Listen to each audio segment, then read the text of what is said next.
We might be a small island, but we've got an epic history. And there's a wealth of untold secrets still to uncover. So every year, hundreds of archaeologists dig, dive, and sift to find clues. Absolutely Never seen anything like it before. It's just amazing. In 2018, their discoveries have been more exciting than ever. Look at that. So that's from a tank then? That's brilliant. That's a nice find. Not bad for day 2. Not bad at all. Each excavation has been filmed as it happened by the archaeologists themselves. Their dig diaries mean that we can be there for every exciting moment of discovery. And you imagine him looking over his shoulder, trying to get away from the enemy aircraft through that. I'll be in the lab where the teams will bring in their finds from pottery and metalwork to human remains, and we'll take a closer look to find out what these new digs can tell us about our ancestors. Look at that. Be very careful. I will be careful. Oh my goodness. While archaeologist Raksha Dave looks into the analysis that goes on long after a dig is finished. Somebody stabbed her in the back of the head. What an awful way to go. Welcome to Digging for Britain.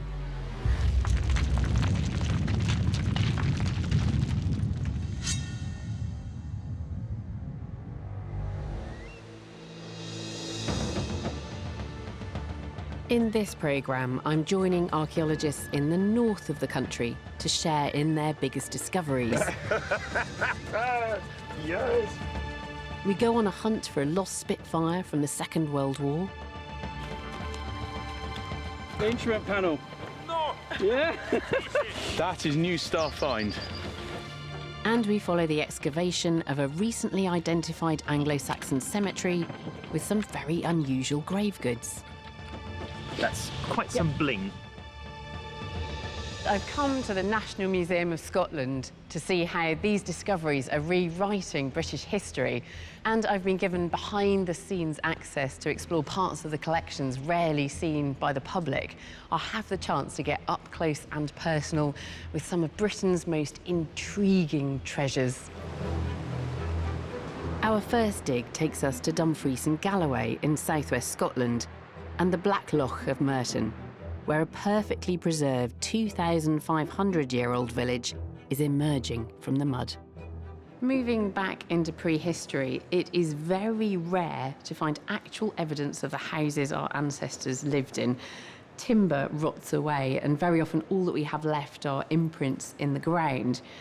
But the amazing wetland preservation at Blackloch means that we have a chance to see what village life in Britain was really like 2,500 years ago. Back in 2016, Digging for Britain got privileged access as a team of archaeologists unearthed a remarkable lost village. From out of the mud, they revealed intriguing sections of wood that had been skillfully crafted into planks, and they were in incredible condition. Wow, that's amazing. So this is the notch that's been cut to fit around the lower framework? Yes! All right. Well done. The finds were so spectacular that we're joining them again as they return to this prehistoric Pompeii for their 5th season.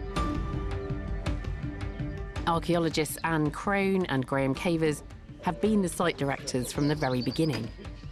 We've got lots of Iron Age sites throughout Scotland, but to have this level of preservation on a site of this date is very rare indeed, and I would say that it's probably a once-in-a-lifetime chance to excavate under these conditions. Using the remains of the roundhouses dug up over the last 4 seasons, the archaeologists have built up a detailed picture of the village, and they discovered that these homes once sat on the peaty edge of a loch that had been drained in the 19th century. It's an extraordinary window into Iron Age life. But so far, they haven't found any personal possessions. And this year, they're going to dig where they think they're most likely to find them: inside the houses.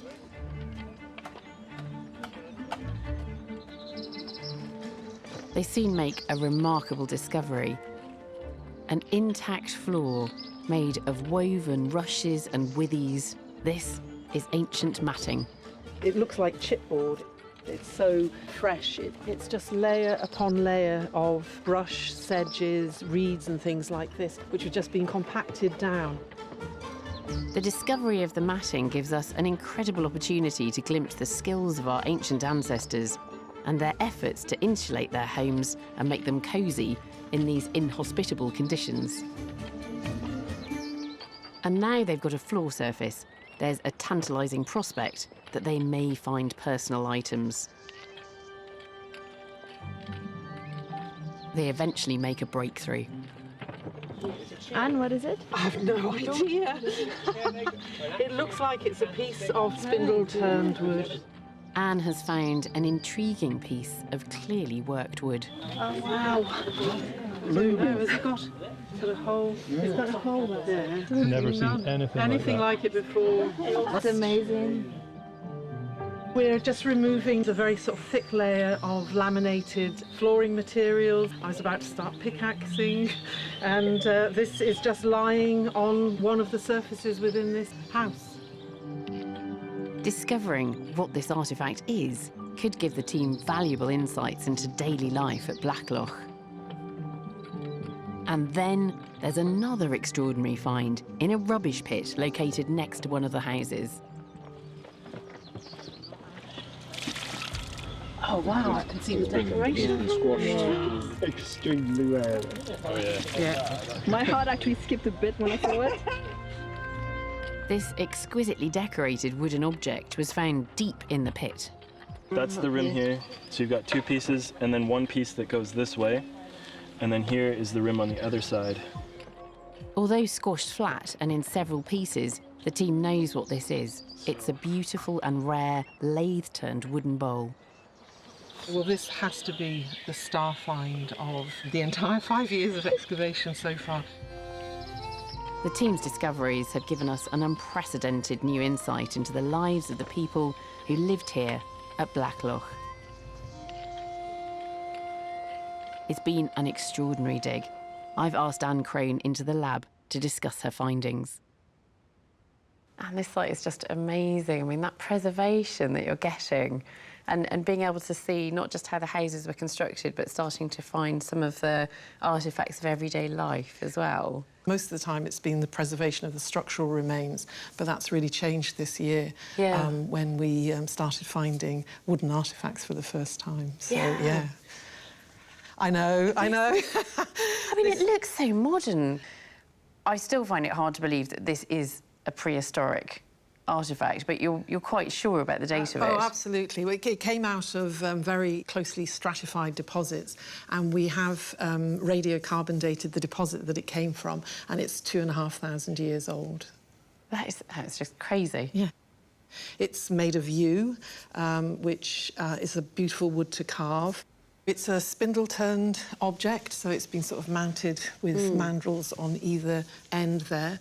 It's very clearly designed for something, but I can only speculate as to what it is. So these objects were just found in the floor. I mean, do you think that's just happened by accident?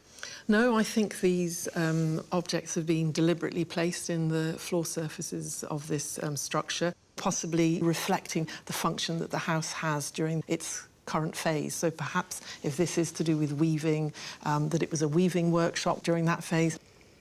And that's a beautiful bowl. So this is a turned bowl which has then been decorated. Yeah. It's lathe turned. It's probably complete but flattened, and so what you're looking at is a reconstruction. It's an absolutely beautiful object. It seems to be unique in the UK at the moment. I've not heard of any other lathe-turned bowls. Its shape and the decoration, which is stunning, is really unusual. Never seen anything like that before.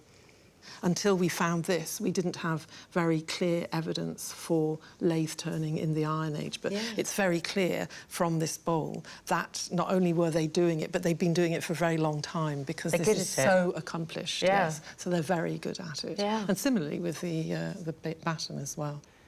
How extraordinary to turn up those two objects, which, as you say, are utterly unique in Britain in one digging season. Yeah. You wonder what, you know, what else is out there. We're going to be able to look much more carefully at what's going on inside the houses, what sort of activities are taking place, and get closer to the people. And how wonderfully close you got this year with that bowl and this, whatever it is, strange but very beautiful object. Answers on a postcard, please. Yeah, yeah. The dig at this very special Iron Age site allows us to see that our prehistoric ancestors were perhaps more technologically advanced than we've previously thought. Our next investigation takes us on the hunt for an RAF Spitfire lost on a World War II reconnaissance assignment. And it sheds light on a forgotten hero. On the 5th of March 1942, Flight Lieutenant Alistair Gunn took off from the RAF base at Wick in northeast Scotland. He was on a highly dangerous top-secret mission ordered by Winston Churchill, and it was a mission that he wouldn't return from alive. Gunn was tasked with monitoring the activity around the German battleship Tirpitz, which Hitler was using to intercept the Allied forces' merchant fleet. But only a few hours in, Alistair was shot down over the mountains near the Trondheim fjord in Norway. The Spitfire is arguably our most iconic fighter plane, famous, of course, for the role it played during the airborne conflict that was the Battle of Britain. But there is another side to the Spitfire's story. Reconnaissance Spitfires, like the one flown by Flight Lieutenant Alistair Gunn, played a vital role bringing key intelligence back to Britain. But these planes are now extremely rare. So finding this one would be a real coup. Nearly 80 years after it went down, aircraft engineer Tony Hoskins is driving all the way from Britain to Norway to lead the search. It's the earliest model photo reconnaissance machine that was designed, so we know we're onto something really quite special here. So it is literally on the other side of that hill. I'm very excited. With a team of historians, engineers and aviation enthusiasts, Tony hopes to find the exact spot where Gunn's plane crashed, bringing us close to the gritty realities faced by the RAF's brave reconnaissance pilots. It's a daunting task, and the team have only 3 days to find and recover the plane. Anxious. Definitely anxious. It's 3 kilometres and about 1,000 metres climb, and of course we're coming back down with a significant amount of Spitfire. Tony knows that Gunn's plane was shot down somewhere over these mountains, and he's narrowed down the location using German accounts and local reports to find the crash site. I've just stood on a piece. There's more here, there's steel down there, it's just everywhere. Luckily for the team, there's more wreckage than they'd ever hoped for. This is the radiator door, and that's really lovely. Considering it's sat here for 76 years, that's in astonishingly good condition. Suddenly, one of the team finds something that brings them even closer to Flight Lieutenant Gunn's final moments before he bailed out. So this is a piece of the canopy, the perspex. So this was last looked through by Gunn, 5th of March 1942. And you imagine him looking over his shoulder, trying to get away from the enemy aircraft through that. Absolutely fantastic to find a bit of canopy. Every piece that they salvage will help reveal how this particular Spitfire was stripped back and streamlined as a reconnaissance machine. That's amazing. Very good fun. Yeah, because that's almost the mount for its headrest. You can't get more in the cockpit than that. Star item. Because that is a brilliant piece. With nearly 19 hours of daylight in Norway's summer months, Tony and his team could just keep digging, but they know they've got to leave enough time to carry the recovered pieces back down the mountain. The next morning, they're back. This looks like the oxygen bottle. 1940 date on it. These oxygen canisters allowed the reconnaissance pilots to fly higher than their fighter counterparts. The discovery of key reconnaissance items is a boost, but Tony soon realises that they need to widen the search area. So we were hoping that a lot of it had gone bang into here, whereas it appears it's exploded and scattered over a wide area. Although the team now have more ground to cover, the new search area pays dividends. Shit. There we go. Well done. Head on. Instrument panel. Yeah. This is what they call the blind flying panel from the middle of the cockpit. This is the artificial horizon with its casing. So when you're flying in cloud, he would be able to know whether he's banking, climbing or descending. That is new star find. Alistair Gunn's blind flying panel. Very careful. That's the aeroplane portion. And that, oh look. Artificial horizon? Artificial horizon. What do you want to find? Say something directly relates to him. The instrument panel. And it's in one piece. Can't believe that. I really can't believe that. Amazing, isn't it? They're clearly delighted to have found such a recognisable fragment, the instrument panel from Gunn's cockpit. Well, thank you very much. We've had a fantastic day. We've managed to get about 2/3 of what we found today off, but we think the new areas that we found around are going to continue to give. It's the final day of the dig and the team have only hours left. But what they want more than anything, what for them is the holy grail, is the reconnaissance camera. Oi! Wow! Wow, what's this? Oi! This is maybe some electrical coil, maybe? Tony. This is interesting. Cameras could be here. The writing on the top says heater, front, lens, camera. 14 and 20-inch lenses. That's right, camera F24. So it carried 14-inch lens. Could you find the film, please? Yeah. We'd like to get it developed. Yeah, no problem. Finding the camera mount takes the team right to the heart of Gunn's mission. The photos taken by reconnaissance Spitfires played a key role in the Allies' success. But of course the photos from this camera, as Gunn himself, never made it back.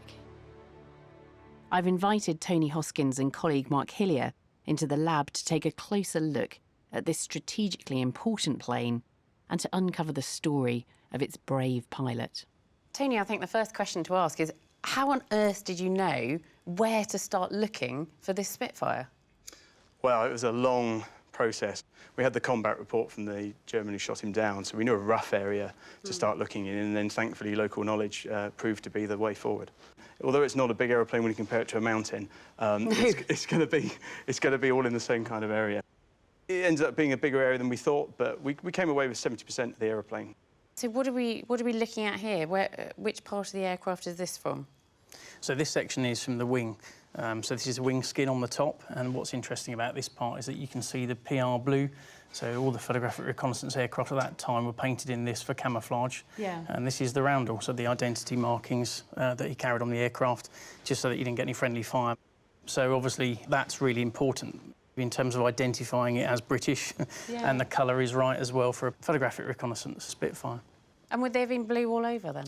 The same colour, top surface and underside, were all blue, exactly that. Yeah. Some of the photographic reconnaissance aircraft later on were painted pink. Where were they pink?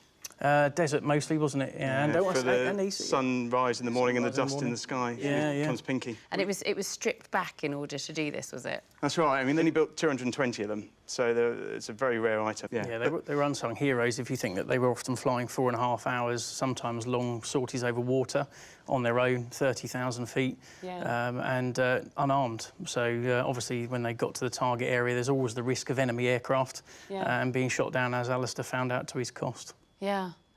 And you found not the camera itself, so this is a camera off another plane, presumably. So it carried 3 cameras. It carried one that pointed out the side and 2 that pointed out the bottom. Yeah. And it was the very first setup for making 3D photographs, and that these would be mounted in a frame, and we've got the frame. That's the frame at the front. So that is part of... That's part of the frame that mounted the camera, yeah. So that frame would have looped around the top up here. Yeah. And then Alistair would have set it in on a dial for the height that he was clear of cloud and could see the target, and then the cameras would have motored to give 2 angles that would have focused at the ground at that point. Just how important was photo reconnaissance at this time? I think people underestimate the importance of it if you think this was the intelligence gathering arm of all the armed forces. And even the RAF today, you know, photographic reconnaissance is really key and massively important. And then you've got this amazing insight into the cockpit that Alistair was sitting in, and this is the housing for his instruments. Really important piece of the cockpit, and also the engine instruments around to the right. But just to think that he was in the cockpit, you know, in 1942, the last person looking at those instruments. This is part of the fuselage, and it's just from the cockpit section, just about where Alistair was sat, and the machine gun round has come through the cockpit, and this is the exit point from the side of the fuselage. It tells quite a grim story of the last few moments of his struggle to get away from the Germans. And then obviously, eventually, he lost that fight and had to bail out of the aircraft. So he bails out, he parachutes, he survives this. What happens to him eventually? He'd spent a night in a hut on the hill on the night of the 5th, and then, despite the help of the locals, he took the decision it was best to hand himself in. Eventually, he was sent to Stadaglyph 3, which was the camp made famous in the film The Great Escape. Yeah. And he got involved with the tunnelling committee and dug first one tunnel, which was discovered by the Germans, and then embarked on a second rather famous tunnel, which was the Tunnel Harry. But did he make it out? He did escape in the tunnel, but they got to within 25 kilometres of the port they were going to use to get to Sweden when he was discovered. He was writing letters home to his parents, and sadly his last letter he wrote was on the 19th of March, 44. Of course, he escaped on the night, the 24th, 25th, and the letter arrived at his parents' house on the 15th of May. But sadly, the next day, on the 16th of May, was the telegram from the War Office saying that he'd been executed. That's just horrendous. I mean, he astonishingly brave. They're often forgotten about, so this story is really important. Not just Alistair's, but all of the PRU pilots too. It's fantastic. That's the thing, isn't it? It's not just about going and recovering pieces of metal from the side of a mountain. It's about recovering this story and remembering him. The discovery of this Spitfire by Tony and his team has graphically underlined just how risky these vital reconnaissance missions were. The fragments of Alistair Gunn's plane recovered from that Norwegian mountainside are a memorial to just one of World War II's forgotten heroes.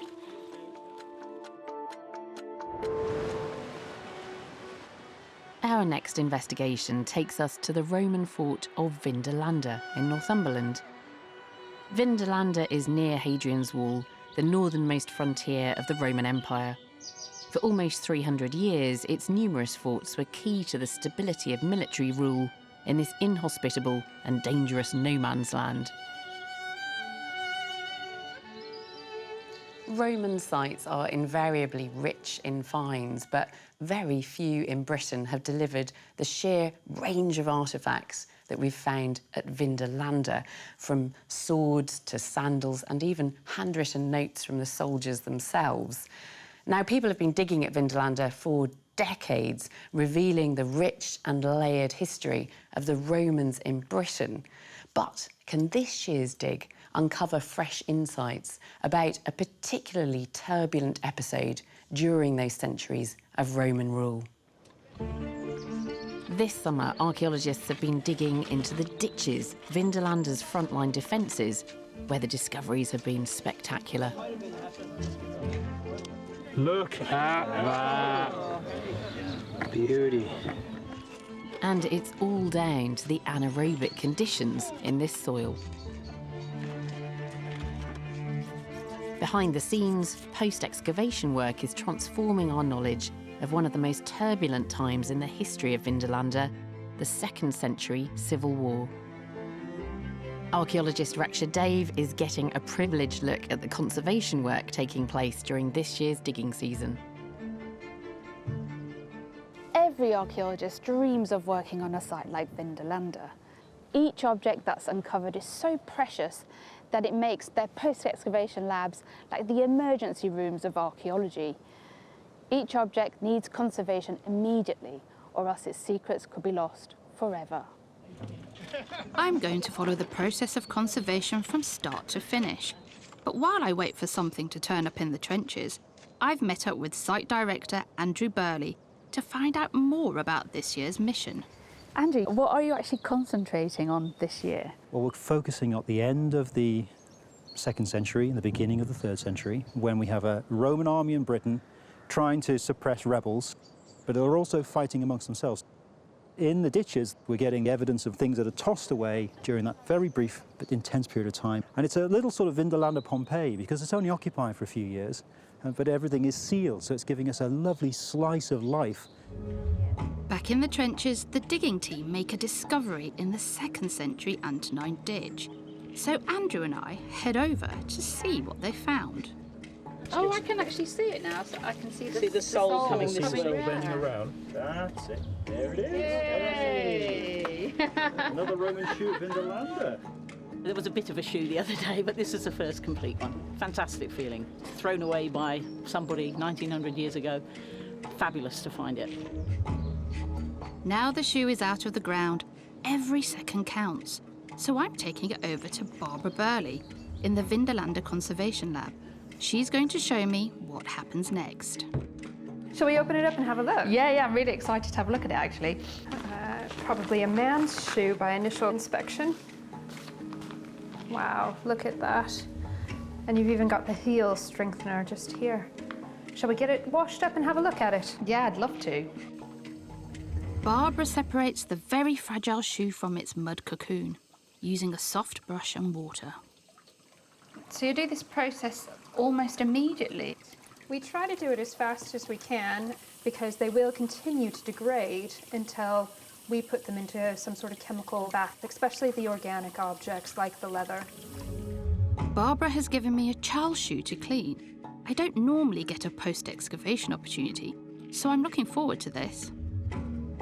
Am I using just cold water or can I use hot as well? We don't want it to be too hot because that could actually kind of shock leather. Right, okay. Here it goes.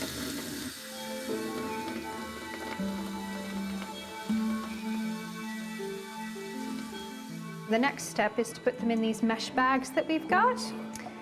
We use these bags in order to keep any sort of little bits that come off of it into the bucket here. It is then preserved using a cocktail of chemicals, including acetone, which stabilises the leather.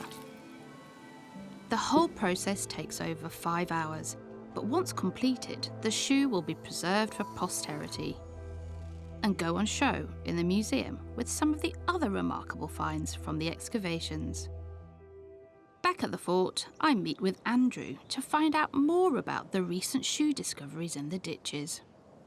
So what do the shoes tell us about this particular period of conflict? If we look at all of them together, and there's almost 1,000 of them now from this particular period, 45% are non-adult male shoes.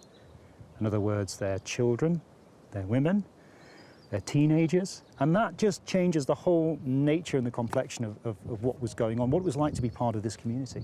It's really hard to imagine that those women and children would have seen exactly the same horrors as the men that were stationed here. Some of the things they will have seen are horrendous. We have evidence here of people who've had their heads cut off and mounted on poles on the ramparts. And if you're a little child running around, that's the kind of thing that you're going to see. The analysis of these shoes has given us a fresh understanding of the people who lived here at Vindolanda during those turbulent years. And it's given us a new take on the horrors endured by the inhabitants of this fort at the time.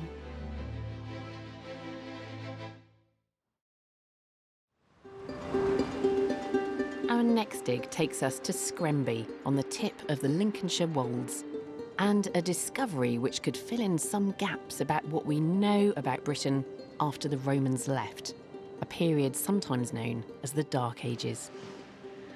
Around 1500 years ago, so history tells us, Britain was invaded by wave upon wave of Germanic tribes, the Angles, the Saxons, the Jutes, and they transformed our country, giving us the English language and the basis of our laws.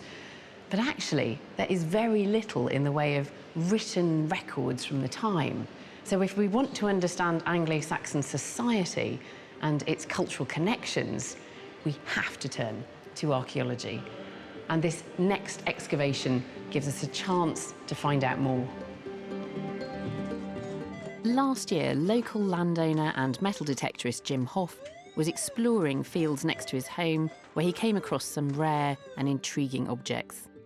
A small team of archaeologists from the University of Sheffield started to investigate, and it wasn't long before they uncovered some graves dating to the late 5th, early 6th centuries, packed with jewellery and other precious goods. The discovery was so rich and so intriguing that this year they're returning for a full excavation led by Hugh Wilmot. Here we are at Scremby, and let's go and look at the site. So one of the questions we've got here is, the people who are buried here, were they born here in Lincolnshire? Are they sort of second-generation migrants? Or perhaps their ancestors have always lived here and they've just adopted new styles and fashions of the incoming Anglo-Saxons? And these are all questions we can hopefully answer from the grave goods they've been buried with, but also some of the science we can do back in the lab. Analysing the skeletons and the objects buried with them should provide insights into whether these people were British natives or immigrants. The team has stripped a large area and have already identified a number of graves in the ground.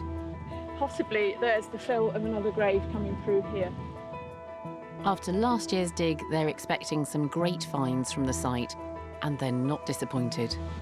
It's the second day, and we've just started excavating some of the graves.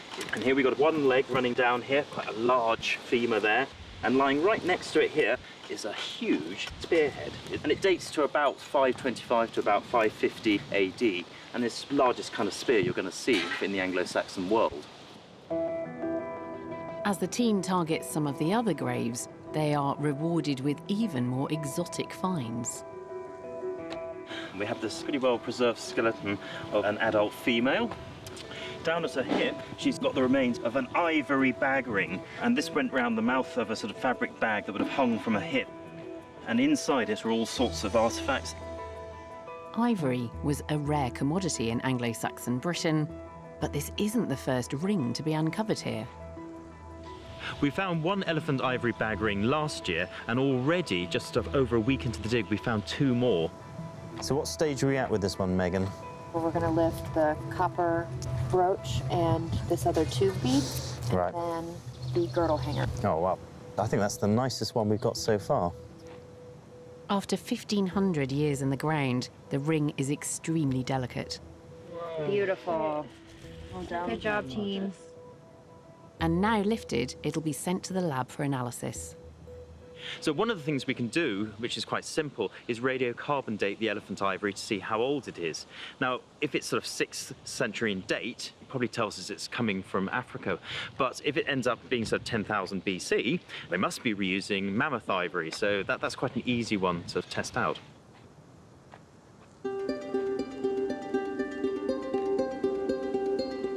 And pieces of exquisite jewellery are turning up in further female graves. Now James has got a bead here, a very, very fine little amber bead. Sources of amber are rare in Britain, but they're finding a surprising amount of this material here. We've nearly finished excavating this burial here, and it has a young lady in it, and on her forearm is the skeleton of a baby. Placed upon both the mother and the baby were a large quantity of beads. So far we've got nearly 500 of them. It's really quite extraordinary. Many of these female skeletons are buried with elaborate bead necklaces. That's quite some bling. It's been a successful excavation, and with so many intriguing discoveries, what can the archaeologists tell us about these people and their bling? I've asked Hugh Wilmot into the lab to give me some answers. Hugh, this is an astonishing site, and it is completely new. Nobody knew it was there. Oh, absolutely. There hasn't been a cemetery in this location recorded before. At first we thought it's just going to be a standard sort of Saxon cemetery, but actually it's turned out to be rather more interesting. And just extraordinary finds. Amazing. You've brought some of them in here together with one of the skeletons. Are these finds that were actually found associated with this skeleton? Yes, these are some, not all the finds that were found with this skeleton, but here are some of the sort of the more diagnostic ones and some of the large ones. They seem to be very richly furnished graves. They're extremely richly furnished. Of the 24 graves we excavated, only one had no artefacts in, which is a very unusual proportion. So she would have been placed in the grave fully clothed then with all her... Oh, yes, absolutely. With all her accessories. What's that? It looks like a little buckle. Well, these are where the finds start getting a bit more special. Yeah. It's a very unusual design that you don't normally find in Lincolnshire. Where do you normally find it, then? Well, not many buckles like this have been found, but where they have been, they've been found in Kent or on the south coast of England. Oh, really? So, yeah, quite some way away. Absolutely. Yeah. Is that one of the amber beads? It is. It's a small bead. They're quite simple, quite plain, but this is just one example of them, of which we had hundreds. I mean, there seem to be extraordinary numbers in each grave, or at least some of the graves were just full of these beads. Absolutely. It's clearly one of their sort of biggest fashion statements, these necklaces, and certainly the most visible thing. And do we know where this amber has come from? Because obviously that's not local. We do. 20 years ago, all these techniques for provenancing the amber, looking at the sort of ivory, you know, we couldn't do that, so you had to speculate. But now we can actually put some hard answers to some of these questions. And this comes from the Baltic, which is perhaps not unsurprising, because we know that the Baltic is a major supplier of amber. And now, what about that ivory? Is that likely to have come along a similar reach, then, from Northern Europe into Northern Asia? Well, that's an interesting question, because in the past, people have speculated that perhaps, because you've got an amber trade coming from the Baltic, that perhaps ivory was coming in the form of mammoth ivory from Siberia, where it's preserved in the permafrost, and perhaps the same trade routes are bringing that ivory. But we've done radiocarbon dating on this ivory, and it's clearly contemporary to the Anglo-Saxon cemetery, so it must be an elephant. Yeah, because mammoths weren't there at this time. They've been extinct for 10,000 years. Yeah. So, you know, this has come from either Africa or maybe even India. And what about the individuals themselves? Because you can provenance the amber and the ivory. There's a chance of provenancing these individuals. So do you have any results from that yet? We do, and that's what's so exciting.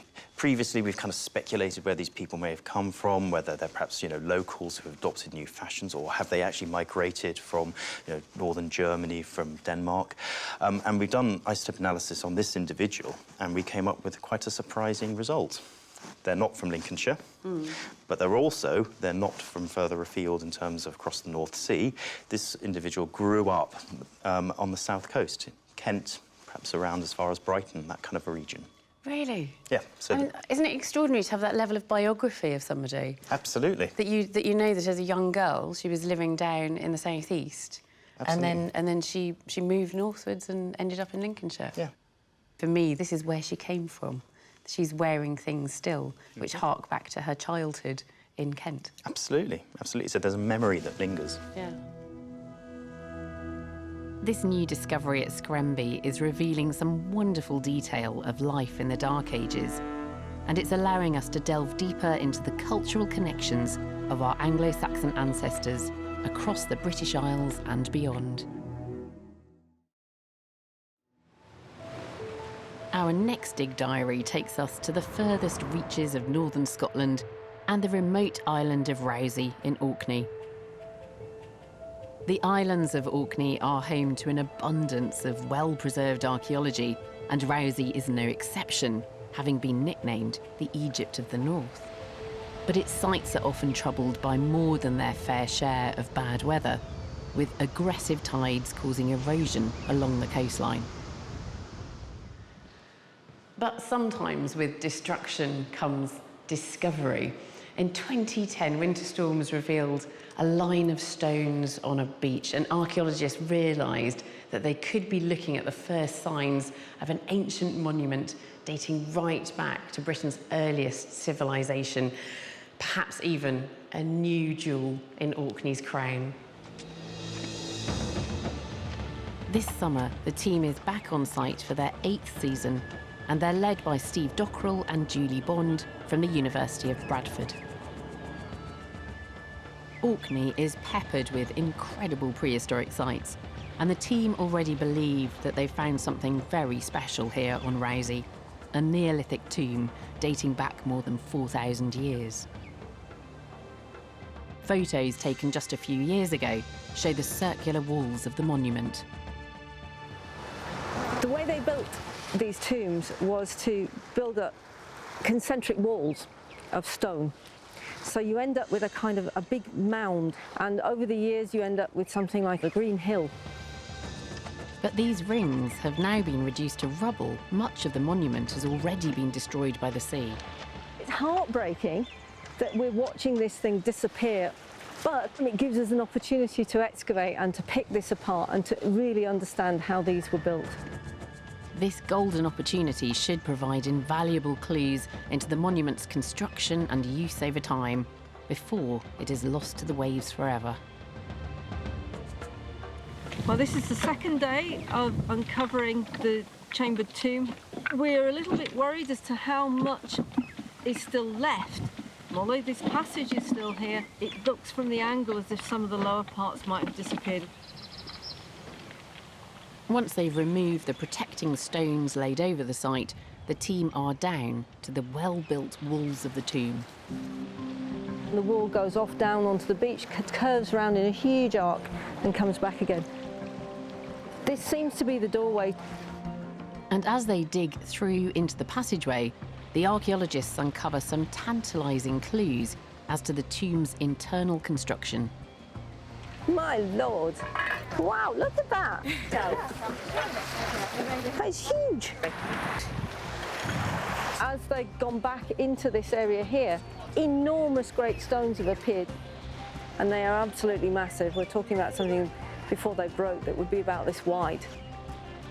So that's got to be roof of something, a lintel from something, which is really interesting. These huge slabs would have spanned the width of the passageway, and they remind us that our Neolithic ancestors were skilled engineers. The team wants to locate the central area of the tomb, so this year they've been given an opportunity to move further landward. But it's already thrown them a monumental curveball. As the team excavate down through the mound's central top layers, they come across evidence that just doesn't add up. Someone seems to have made this tomb into a home. Well, this is the surprise this year. This is the thing we didn't quite expect. It looks like we've got an Iron Age house right in the top of the tomb. You can see there's a series of upright stones going round in an arc, and then there's another wall, quite a big wall, coming round this way as well. This new evidence suggests that the Neolithic tomb, which housed the dead over 4,000 years ago, then became a home to the living 2,000 years later.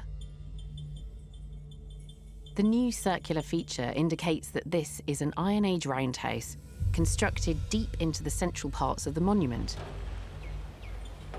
The insertion of this younger building into the original structure is a revelation for the archaeologists, who now believe that this wasn't the only new build in the area. In another trench, just yards from the tomb's entranceway, the tomb have uncovered yet another stone-built structure, and it has a surprising array of features. Look at it. Yes! This is architecturally very characteristic of a Pictish building which is roughly 500 to 900 AD. We've got a staircase that leads down and into the building. We've got a central hearth, but crucially around it as well, we've got really black layers filled with charcoal and other material, and 2 anvil stones set next to the hearth. Remarkably, what the archaeologists have discovered is a Scottish Iron Age or Pictish blacksmith's workshop over 1,000 years old. And as they dig the final layers, they uncover evidence of early and extremely rare industrial activity, including copper working. We would expect all settlement sites to have evidence of blacksmithing, but to find a building that is a dedicated coppersmith's workshop is exceptional. We would normally only expect to find such a site in very, very high status sites and in larger urban settlements. As the team records the final sections of the smithy, they get one more surprise. There are greasy finger stains on one of the anvil stones, an incredible link straight back to the blacksmith who worked in this building over 1,000 years ago.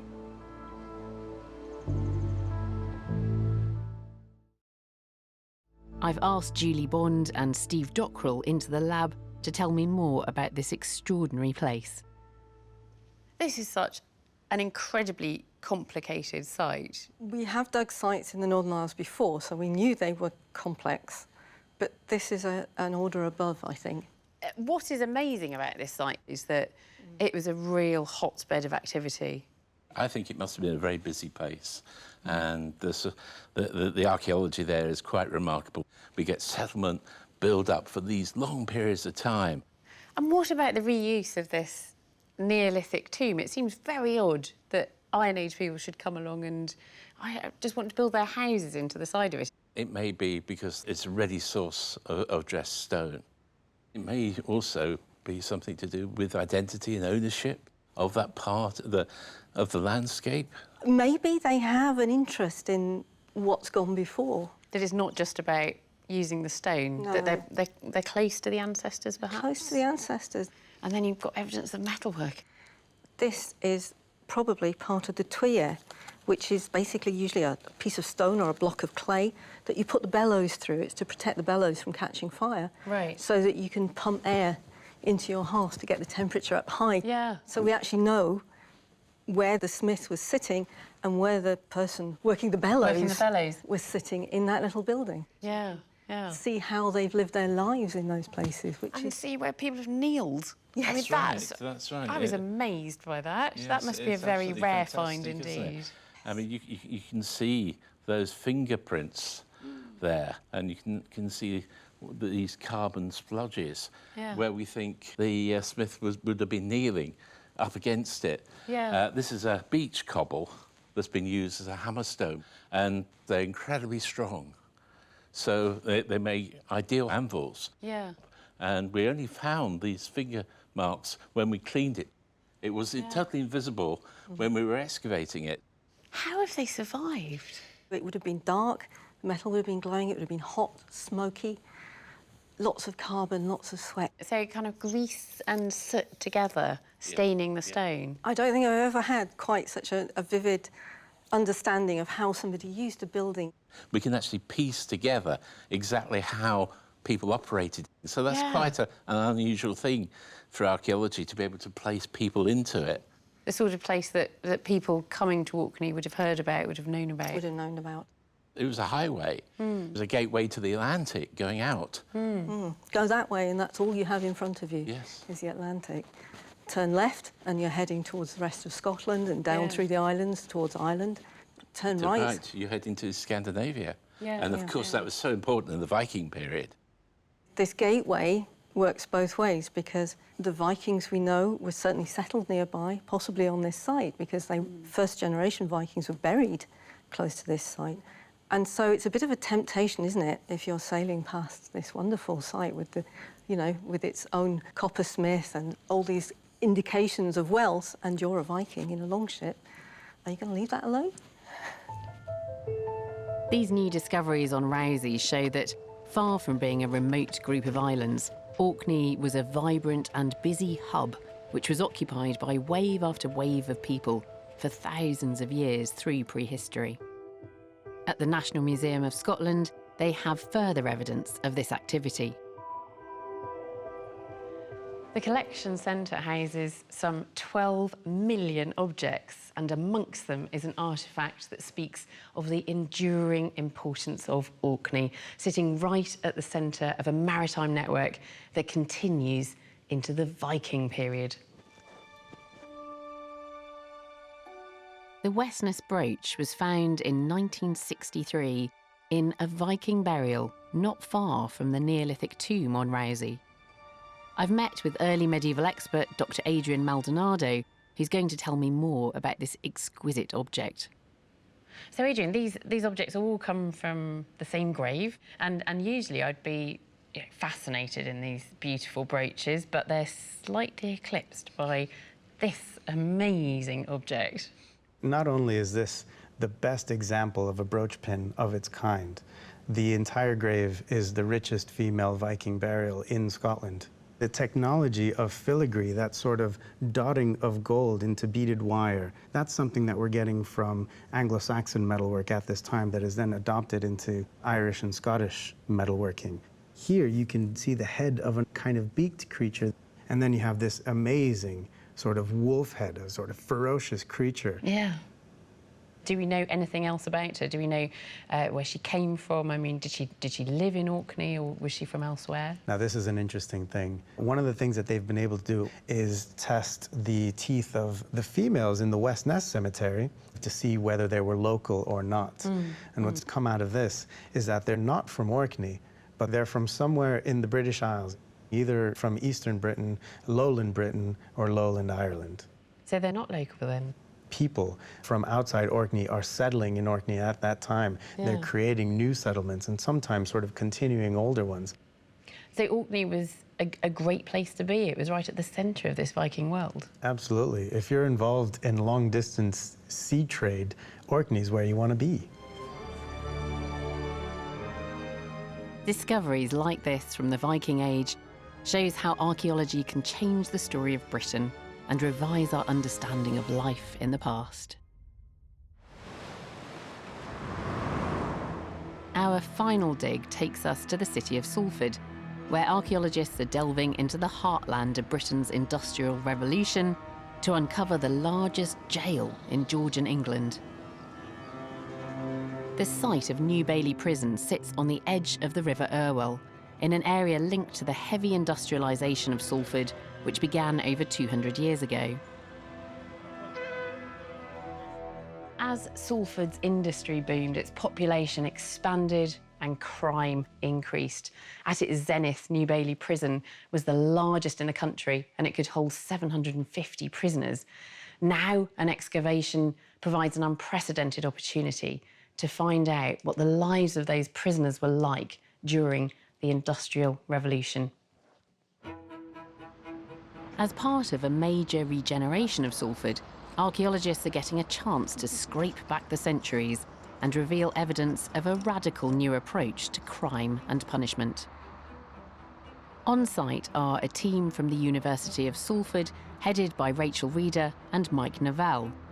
They are currently in their 5th and final year, and Digging for Britain has been following them all the way. The dig is focusing on the later 1820s extension of the prison, and preservation is looking good. What we are seeing is how these buildings were actually built.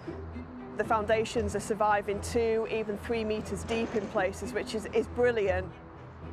And better yet is that these new discoveries aren't even documented on the plans. All of this is below ground, so we certainly had no idea that this was here. We're finding those little bit of extras that kind of help tell the story about this site. Further exploration of the foundations has uncovered hints that the prisoners may have been allowed some surprising creature comforts. Oh, blimey. There it is. So we found what looks like the remnants of a heating system, which is very unusual, completely unexpected, not on the maps. And Andy thinks he's discovered where the main boiler was positioned. You have a staircase. So the stairs came down here. There's your access to your boiler house. This is probably part of the fire pit underneath the actual boiler itself. The heat would have gone up. There would have been flues going into the other cells. And there's coke. It's a great indication what they're actually doing in there. Just further evidence that we've definitely got a heating system here. And heating isn't what you'd expect to find in a prison of this age.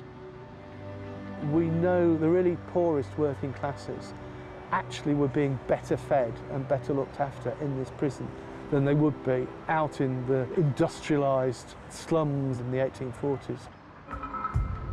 But despite being heated, some of the cells became increasingly cramped. This is probably no more than 2 by 2 metres. More than one person would have had to have slept in here, possibly up to 3 people at one point.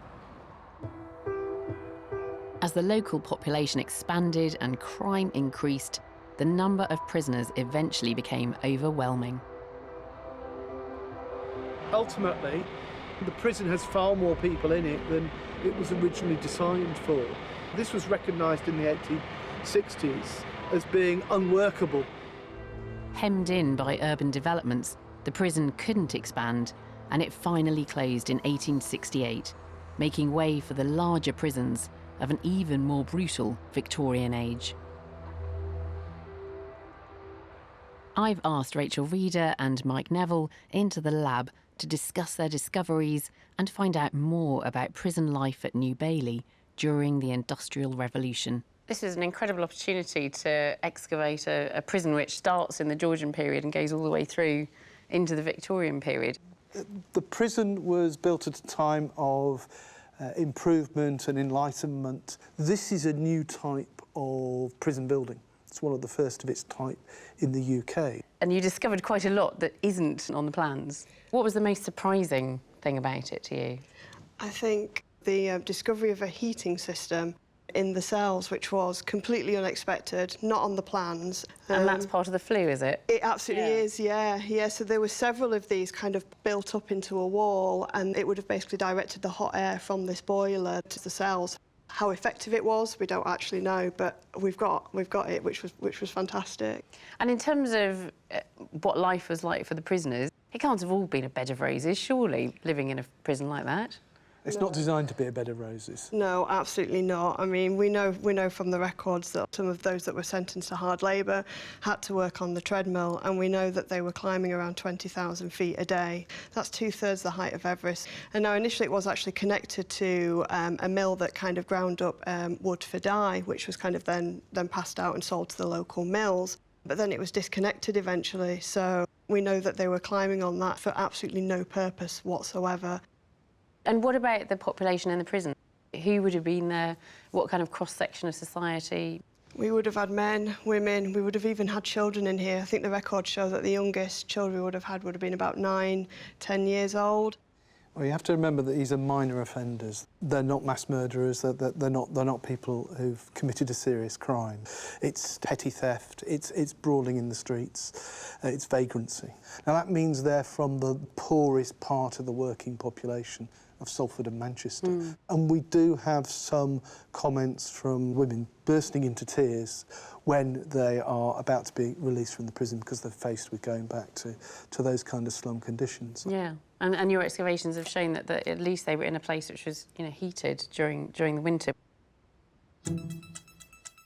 This fascinating excavation has allowed us to go beyond the written record, uncovering a revolutionary and more human approach to the criminal system in the 18th century that's often hidden from view.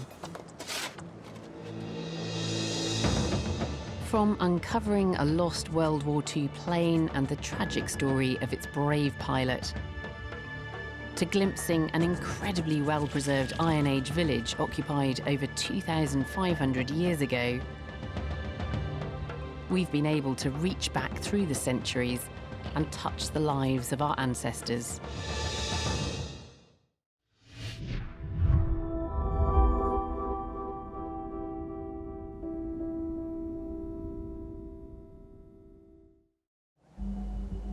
We might be a small island, but we've got an epic history. And there's a wealth of untold secrets still to uncover. So every year, hundreds of archaeologists dig, dive, and sift to find clues. Absolutely Never seen anything like it before. It's amazing. In 2018, their discoveries have been more exciting than ever. Look at that. So that's from a tank then? That's brilliant. That's a nice find. Not bad for day 2. Not bad at all. Each excavation has been filmed as it happened by the archaeologists themselves. Their dig diaries mean that we can be there for every exciting moment of discovery. And you imagine him looking over his shoulder, trying to get away from the enemy aircraft through that. I'll be in the lab where the teams will bring in their finds from pottery and metalwork to human remains, and we'll take a closer look to find out what these new digs can tell us about our ancestors. Look at that. Be very careful. I will be careful. Oh my goodness. While archaeologist Raksha Dave looks into the analysis that goes on long after a dig is finished. Somebody stabbed her in the back of the head. What an awful way to go. Welcome to Digging for Britain.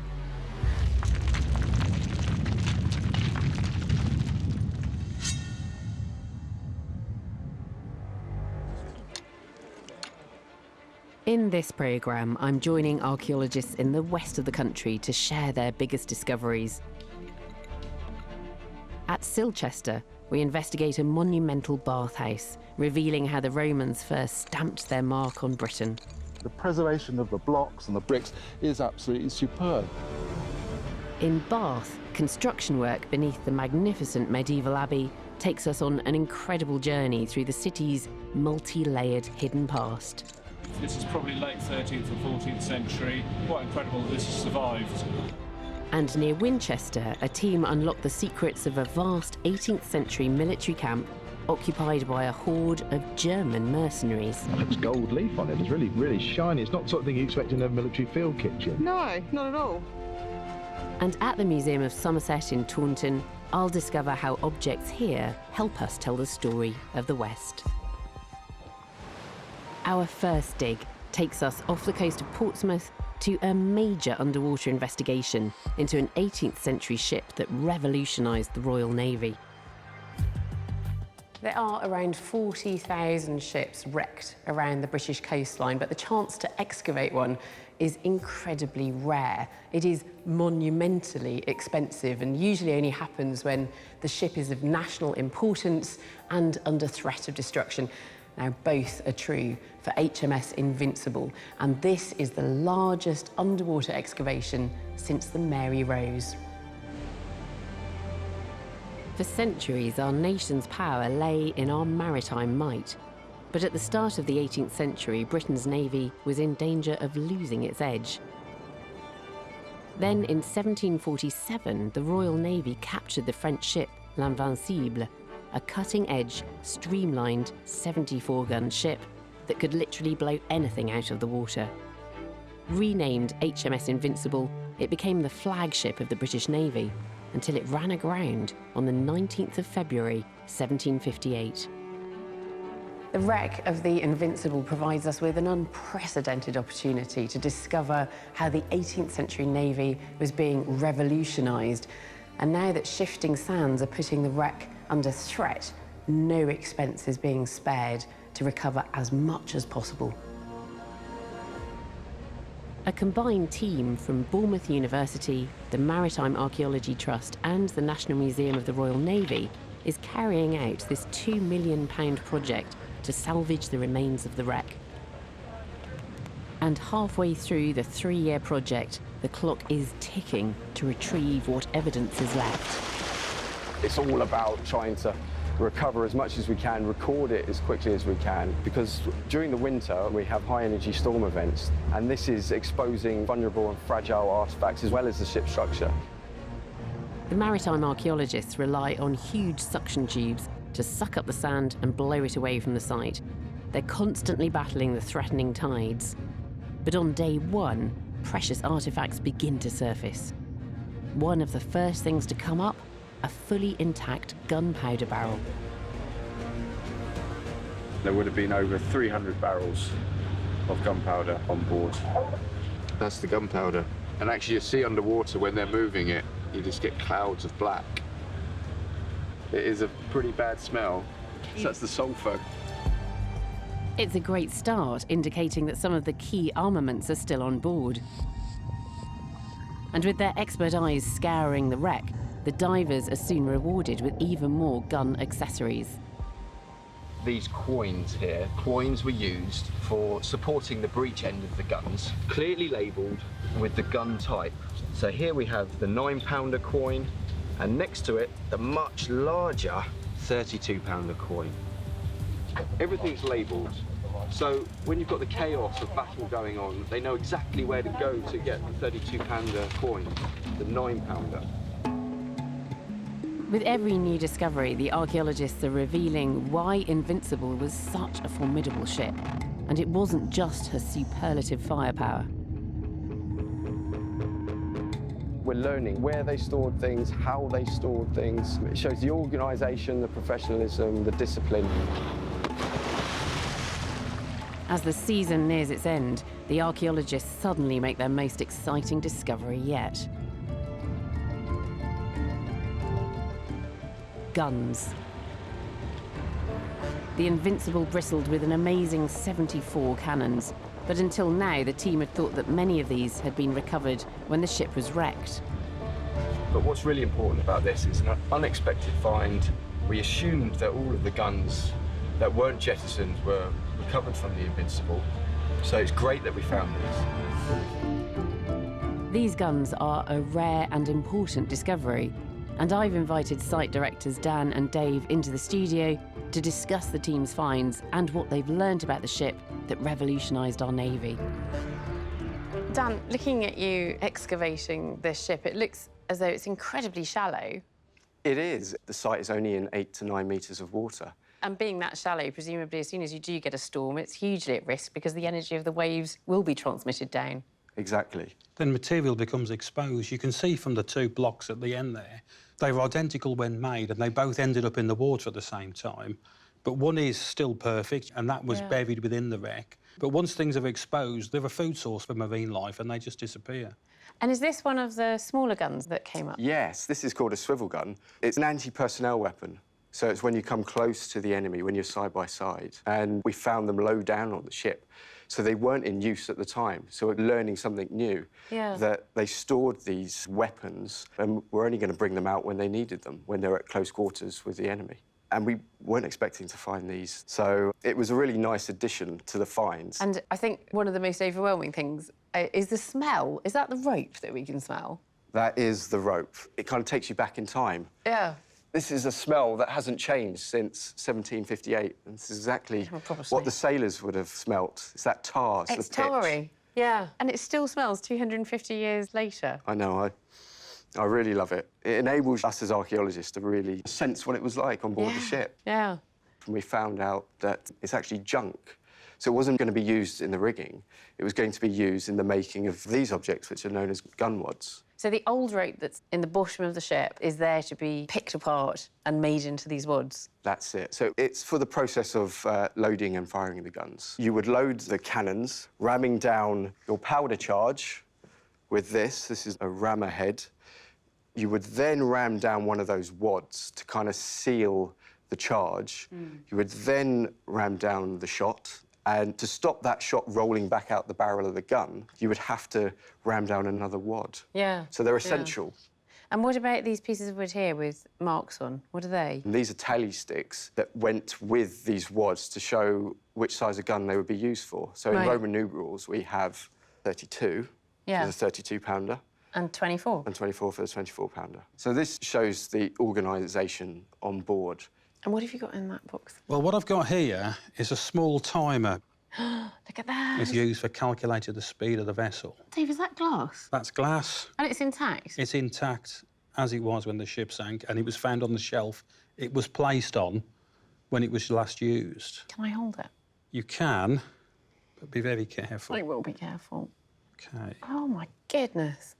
And that's a 28-second timer, because you run a length of rope over the stern of the vessel with knots in every 47 feet. Yeah. And after 28 seconds, the number of knots that have run through your hands are the speed of the vessel. Yeah, yeah. So they had 28 seconds. That's what, that's where knots comes from, that's right. I just cannot believe that this has survived intact 250 years on the seabed, and it's made of wood and glass, and there it is, it's perfect. And I'm really nervous about holding it, so I'm going to hand it back to you, Should we put it back? Okay, oh, my goodness. So what we've got here is an astonishing demonstration of the level of organisation that was going on in the Navy by the 18th century. That's it. We have the evidence for a well-organised, disciplined Navy, which is a complete contrast to the previous century, where they're a lot more dysfunctional. There's been catastrophic disasters due to a lack of discipline and organisation on board. This ambitious dig has revealed exactly why HMS Invincible became the model for future cutting-edge ship design in the British Navy, and why in the century that followed, Britain could boast that it ruled the waves. We stay in the 18th century next as we head to Barton Farm near Winchester, to a dig that gives us a rare insight into an unusual, forgotten moment in Britain's military past. Archaeologists were called in to evaluate this site before a new housing development got started, because historical plans recorded that a vast military encampment had stood here in the 18th century, housing 9,000 German soldiers. These were not prisoners of war, nor an invading force that has somehow slipped under the historical radar. These troops were invited here. In 1756, King George II, of German descent himself, invited an army from Hesse in Germany over to keep Britain safe and to wage wars against its enemies.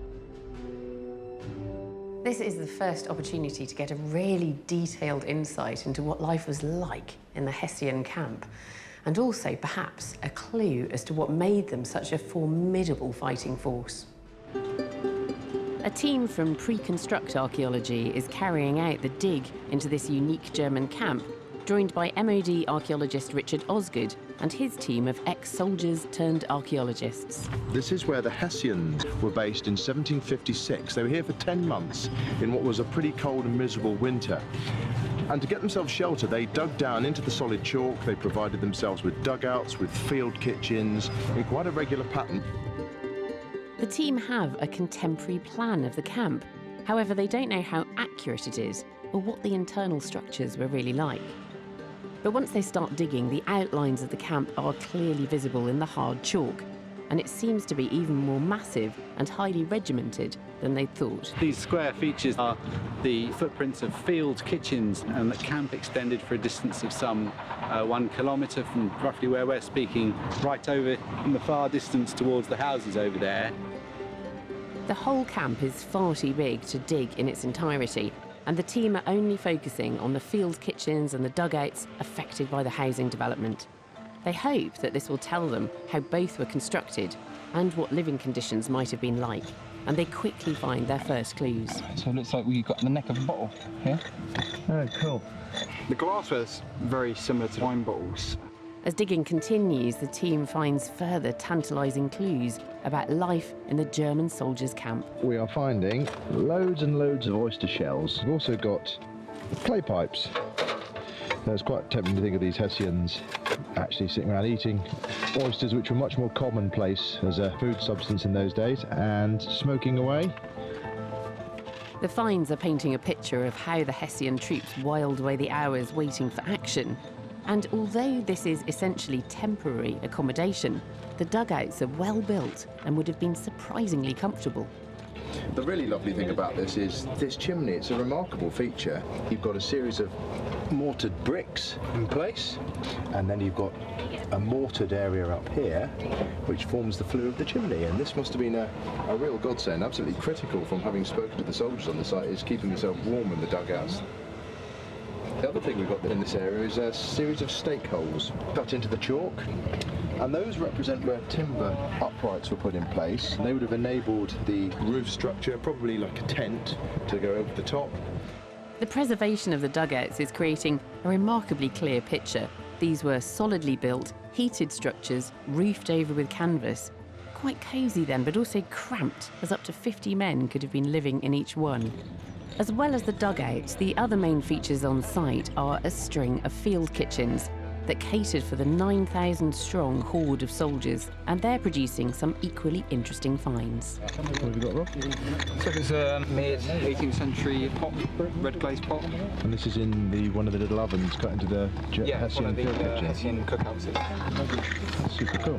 What have you found? Well, I've got a little pin, which is beautifully preserved, and also just found a little button. I mean, that'll clean up beautifully, won't it? It's still got really nice decoration on it, but it's also got gold leaf on it, doesn't it? Yeah. It's really, really shiny. It's not the sort of thing you expect in a military field kitchen. No, not at all.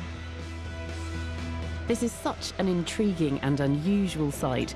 I've invited Richard and site director Paul into the lab to find out more.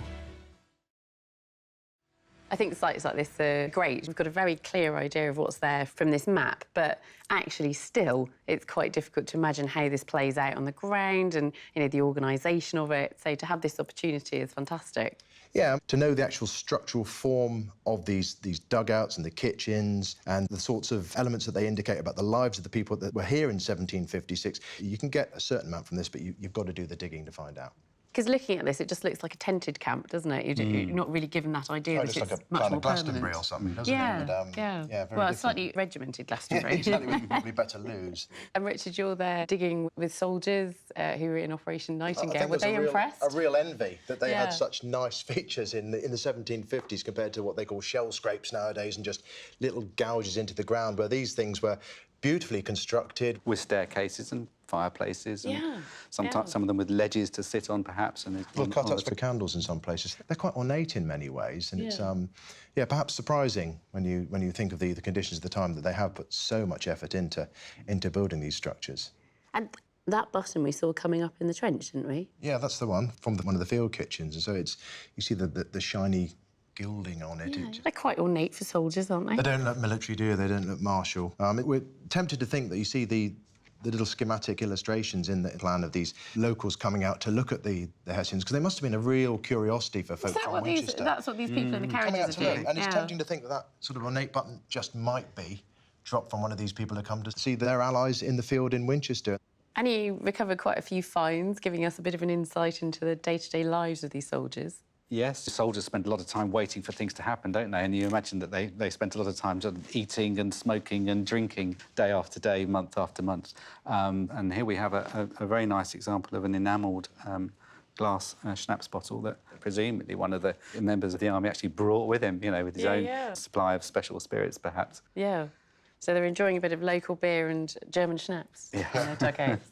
I think what's particularly interesting is that when you think of an efficient army, very often we focus on, you know, what they're doing in battle, tactics, all of that sort of thing.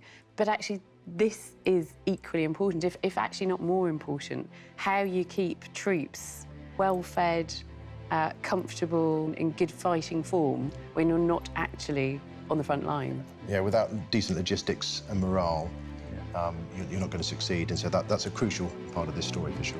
Yeah. The dig has given us a unique insight into a forgotten moment in our military history. The order and sophistication of the camp revealing why the Hessians were such crack troops and were invited over by George II.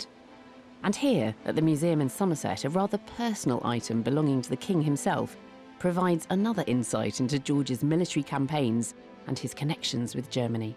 Tom, tell me about these trousers then, or in fact, they're not really trousers, are they? Well, I think we need to call them breeches. That's what they would have been called at the time.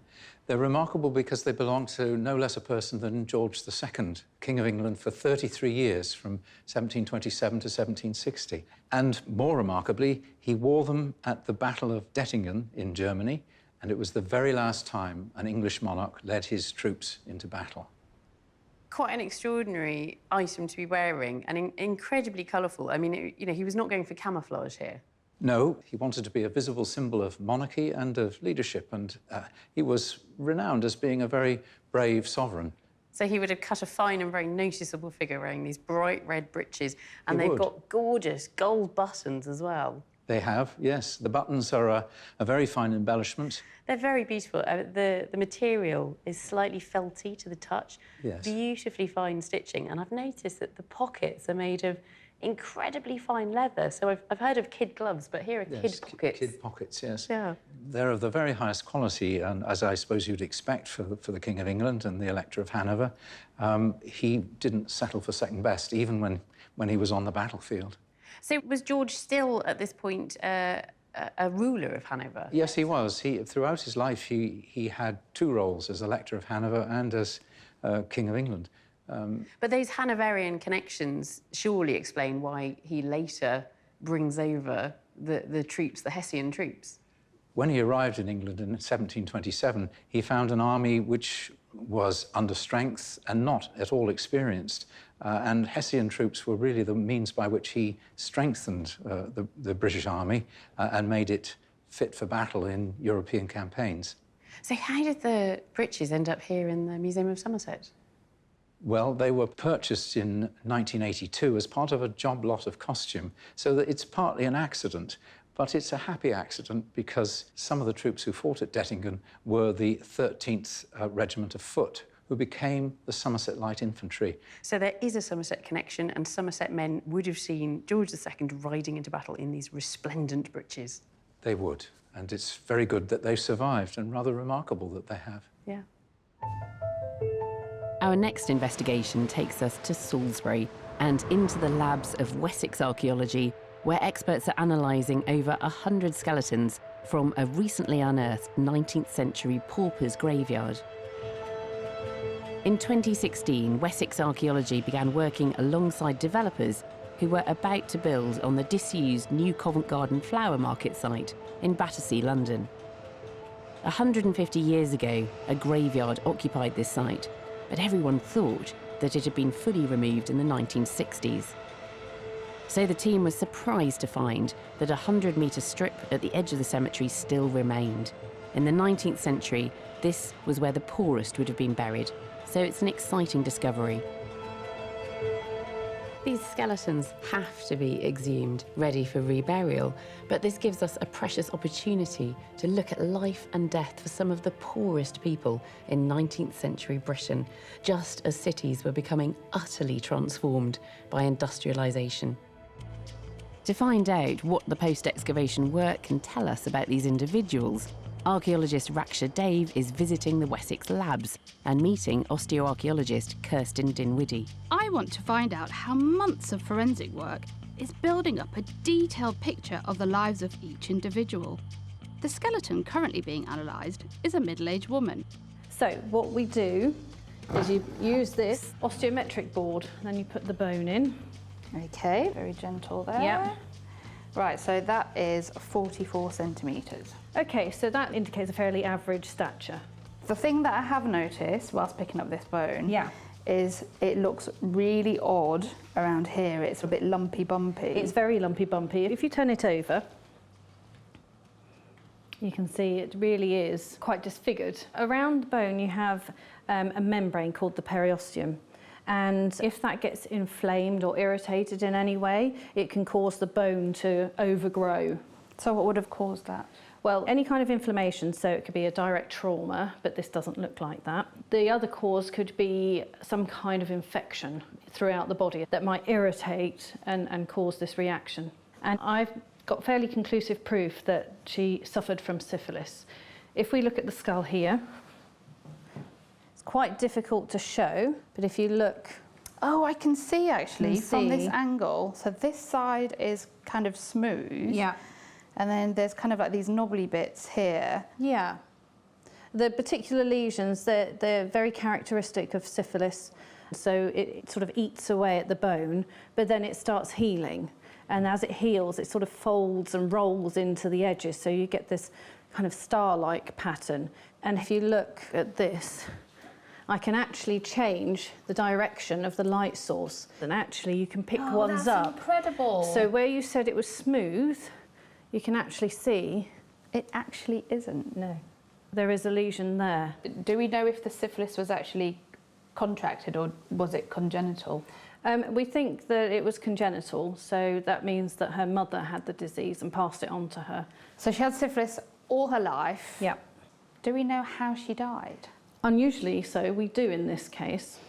If we just take her skull here, do you notice anything? Is that what I think it is? Is that a puncture wound? Yes, it is. And am I right in thinking if this was an old wound, you would have actually seen signs of the bone regrowing back into That's that? right, and there's absolutely no sign of that at all. And if you notice, it's all sort of folded in. Somebody stabbed her in the back of the head? Yeah, so that's just behind the right ear. What an awful way to go. This poor woman. This woman's murder may well have been unreported, as was often the case in poorer areas. But the prevalence of chronic diseases was documented. Surveys suggest that around 10% of the urban poor had syphilis. And further work here on a male skeleton is proving just how tough life was in Battersea's 19th century slums. There is something that I can see, yes, and it's pretty obvious.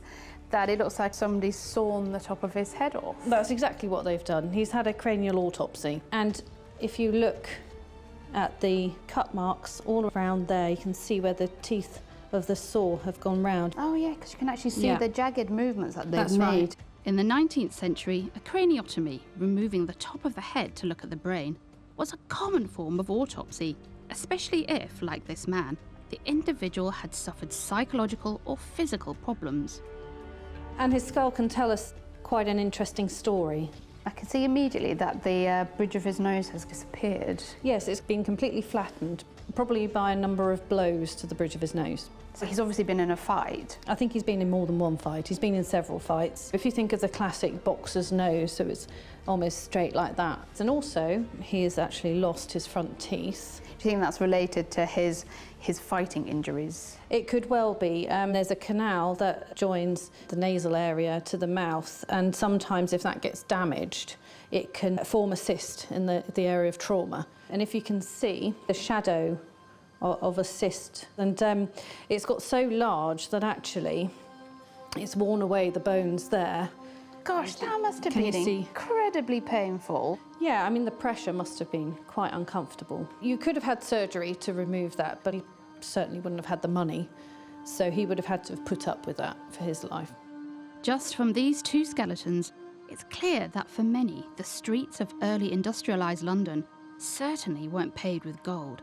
Disease was rife, and looking at these individuals, beaten, bruised and murdered, life was pretty brutal.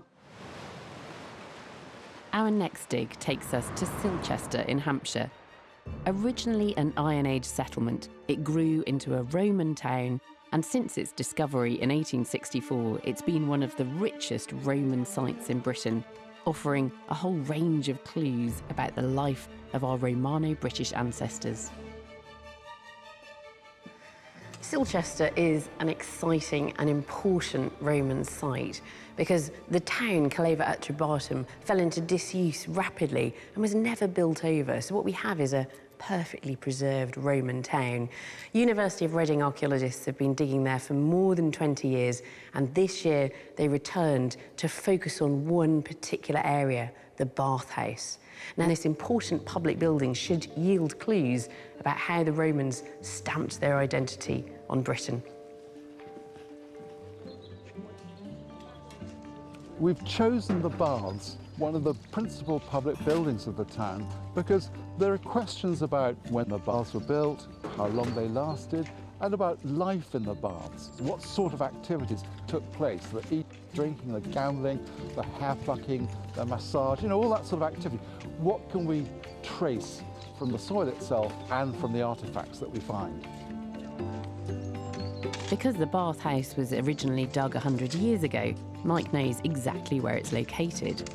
And since Silchester was never built on after the Romans left, its foundations are quickly revealed. And it's not long until the team start uncovering the precious Roman artefacts they've been hoping for. Can we see the coin, Libby? That's really clear, isn't it? Yeah, so you've got a little figure and maybe a spear or a flagpole or something. Yeah. Perhaps a torch in the other hand. Yeah. There is a head on the other side, but you can't see it very clearly. It doesn't have a beard, which makes it quite early in pre-Hadrian.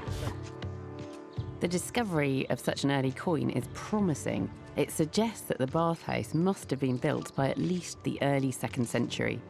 But what's really exciting is the discovery of personal items inside the bathhouse. I've got a stylus. They would be used as writing implements for wax tablets, and when you hold it in your hand, you can feel how they've balanced it, which is really nice. Not bad for day 2. Not bad at all.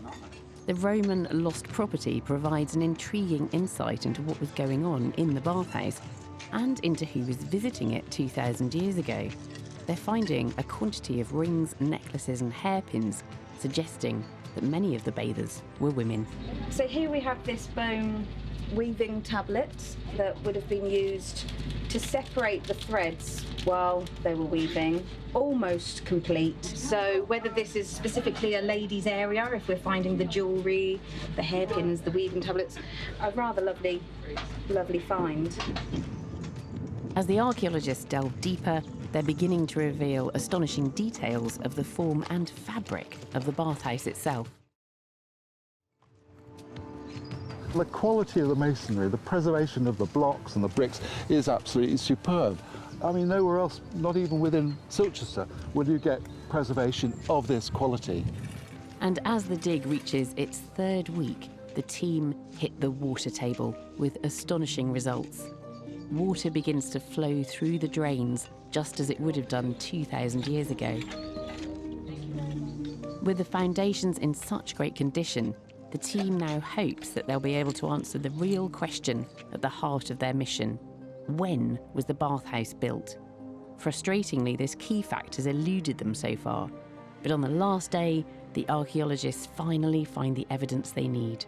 It looks like we found what we were hoping for from this excavation, and that is a Nero-stamped tile. When we use these tracings from existing tiles that we have, the circle fits exactly with the inner and the outer circles, so it's exactly the right dimensions to be a Nero tile. The stamp dates the tile securely to the time of the Emperor Nero's reign, and this is much earlier than expected. I've invited dig director Mike into the lab to discuss the significance of this surprise. Mike, you've re-excavated this bathhouse, but what you've done is found this really important bit of dating evidence that you've actually got a Nero tile associated with the bathhouse for the first time. Yes, that's right. And this is the only place in Britain where we have these tiles. So with Nero's name, what date does that give us? Well, it must be sometime after 54. Nero became emperor in 54. The initial invasion began in 43. So sometime, you know, within the first 20 years, they're building the baths. And this is one of the earliest mortared masonry, architecturally designed buildings in Roman Britain that survives. So this is taking what was an Iron Age settlement and totally transforming it. You know, this is now very much a Roman town on Roman plans. This is, yes, stamping your, if you like, your symbol of Roman civilization, putting a bathhouse on what was a major Iron Age centre, which you can no longer see through that prism of the Roman town plan. So how does this work as a building, then? You come in here, what are the various rooms? So, peristyles, so that's you walk, exercise, warm up, then you come in. This is the changing space. And then you run through a different range of rooms, going through warm, tepidarium, to hot, the caldarium. So this caldarium, this is where you've got the hypercaust underneath, so heated floors. Heated floors, hot room, the furnace is outside. So a sauna, effectively? Yes, yes. And then you round it off with the cold plunge back here. And plenty of women, it seems, coming and using these baths. Yes, men at the moment largely invisible. But yes, we've got a range of finger rings, of which the pièce de résistance is this gold finger ring. Oh, isn't that lovely? Quite tiny. Yes, that's for a lady or even conceivably for a child. Yeah. And this is another lovely one here, but a different material. This is glass. Oh, that's just beautiful. So these are little items, you know, personal jewellery, which people have lost at the baths. Yes, yes. But what they lose in abundance are these hairpins. So... It's just the same today, isn't it? It's hairbands now, I think, at the swimming baths. I'm always losing hairbands at the swimming baths. And these are bone, are they? They're bone, yes. Yeah. That's lovely. And do we know who was living there? I mean, is this going to be Roman citizens coming in from the Empire, or is this Brits? I think predominantly it's Brits. I mean, the town is one of the biggest centres in Britain at the time of the Roman conquest, and a natural centre perhaps to develop. I mean, it is just extraordinary, isn't it? Yeah, arriving in a new place and going, right, look how lucky you are. We've built you a bathhouse. Yes, and it's a remarkable story of that early investment in Roman Britain, the confidence of Rome in its newly found province. Early and rapid investment. Early and rapid investment, yes. Discovering this early date for Silchester's bathhouse is fantastic. It's fresh evidence about the determination and speed with which the Roman imperial machine stamped their mark on Britain after the conquest. When the Romans arrive in Britain, they bring a new culture with them, including characteristic styles of architecture and clothing, pottery and glassware, and, of course, a new language. But there are other, less tangible aspects of Roman culture that also arrived, ideas, stories and myths. And these are beautifully encapsulated in a fantastic artefact here in the museum. Amal, this is such a gorgeous mosaic. How was it discovered? Well, we didn't know anything about it until 1938, when Herbert Cook, a local farmer, found a sheep dead in his field. Right. And he set about burying it. And in that hole, he found a little fragment of a clay tile. So he decided to take it to the museum to get it identified. It wasn't until 1945 that a schoolboy read about the tile, went to see Herbert Cook, and the two of them dug another hole just by chance immediately above the mosaic. Fantastic. So if it wasn't for the dead sheep and the schoolboy, we wouldn't have this? We wouldn't, no. I mean, it's so beautifully preserved, isn't it? And then obviously it got lifted at some point. Yeah, in 1953, it was quite a big operation to move it, so they stuck fabric to it and rolled it up a bit so like a that's carpet. what they're doing here. They're just rolling it up and you can see the pieces of tesserae there. I mean, it is a gorgeous, gorgeous mosaic, and I love the fact that it tells a story. Yes, and in fact, it's the oldest object in Britain which tells a complete story. Is it? Yes. Oh, that's fantastic. The mosaic illustrates a chapter from one of the greatest Roman myths, written down by the Roman poet Virgil in the 30s BCE. This part focuses on the tragic love story of the legendary hero Aeneas and the Carthaginian queen Dido. So it starts here. Aeneas is a refugee from his hometown in Troy, which is in modern-day Turkey. Yeah. And he's crossing the Mediterranean on his way to Italy, where it's his destiny to found the city of Rome. And his ships get wrecked on the coast of North Africa. Right. So it then moves to this central panel at the back. Yeah. And that shows Aeneas leaning nonchalantly on his spear. Yeah. And then is that Dido? That's then? Dido, yeah. And next to him, Aeneas is Cupid, because Venus, who's the third figure along, who's the goddess of love and also Aeneas's mother, has decided that she wants to make Aeneas and Dido fall in love. Okay. So she's sent Cupid in to make that happen. And is it working? I think it is, yes. He's kind of plucking at her shawl, which in classical art is a sort of flirtatious gesture. So is it? Seems like Cupid's already working his magic. So then it moves on to the panel which shows a hunting scene. Got Dido at the back, Aeneas in the middle. Not wearing any clothes? No. He's got boots on. And a big storm happens. So Dido and Aeneas seek shelter in a cave. Ah, right. And that's this panel here. Oh, so the denouement of the story. They seem to be falling in love with each other. They do, yes. They're embracing and they spend the night together in the cave. So what does happen at the end of the story then? Dido commits suicide? She does, yeah. Aeneas decides to leave to get on with his mission to found Rome and set sail without telling Dido. Dido is absolutely distraught and decides that the only option is to kill herself. It's such a tragic story. It is, yeah. But it's fantastic to have this story so beautifully laid out. And you can imagine people in that villa walking around telling the stories you've just done. Definitely. I think it's about the person who commissioned the mosaic showing off his Roman heritage. Yeah, yeah. And weaving this Roman story into the decoration of his house. Definitely, yeah. Our next dig is taking place in the historic city of Bath, where Wessex Archaeology have been given an incredible opportunity. They're digging right in the centre, beneath Bath Abbey, one of Britain's most beautiful historic monuments, brimming with an immensely rich and ancient past. The current abbey at Bath was largely built in the 16th century on the site of an earlier Norman cathedral, and then it was extensively renovated in the 19th century. But now its structure is under threat. The Victorian heating system desperately needs updating, and the floor is starting to collapse. Well, now there's a £19 million restoration project underway, and that's giving archaeologists a golden opportunity to investigate what lies beneath the floor of the abbey. The lucky team from Wessex Archaeology have 2 years to unlock the abbey's secrets. Welcome to day one of our dig diary. We're getting our tools together, getting the structures in place for us to be able to go down into the vaults. Before the construction work happens, the archaeologists have to evaluate every inch of the site, and it's not an easy task. This is quite a good example of how tricky some of the excavation is, and to work around lots of live surfaces. It's all very cramped in places. The vaults lie 3.5 metres beneath street level and are crisscrossed with water pipes and cables. And the archaeologists soon discover medieval remains amongst these modern services, proof that the site is going to be highly complicated.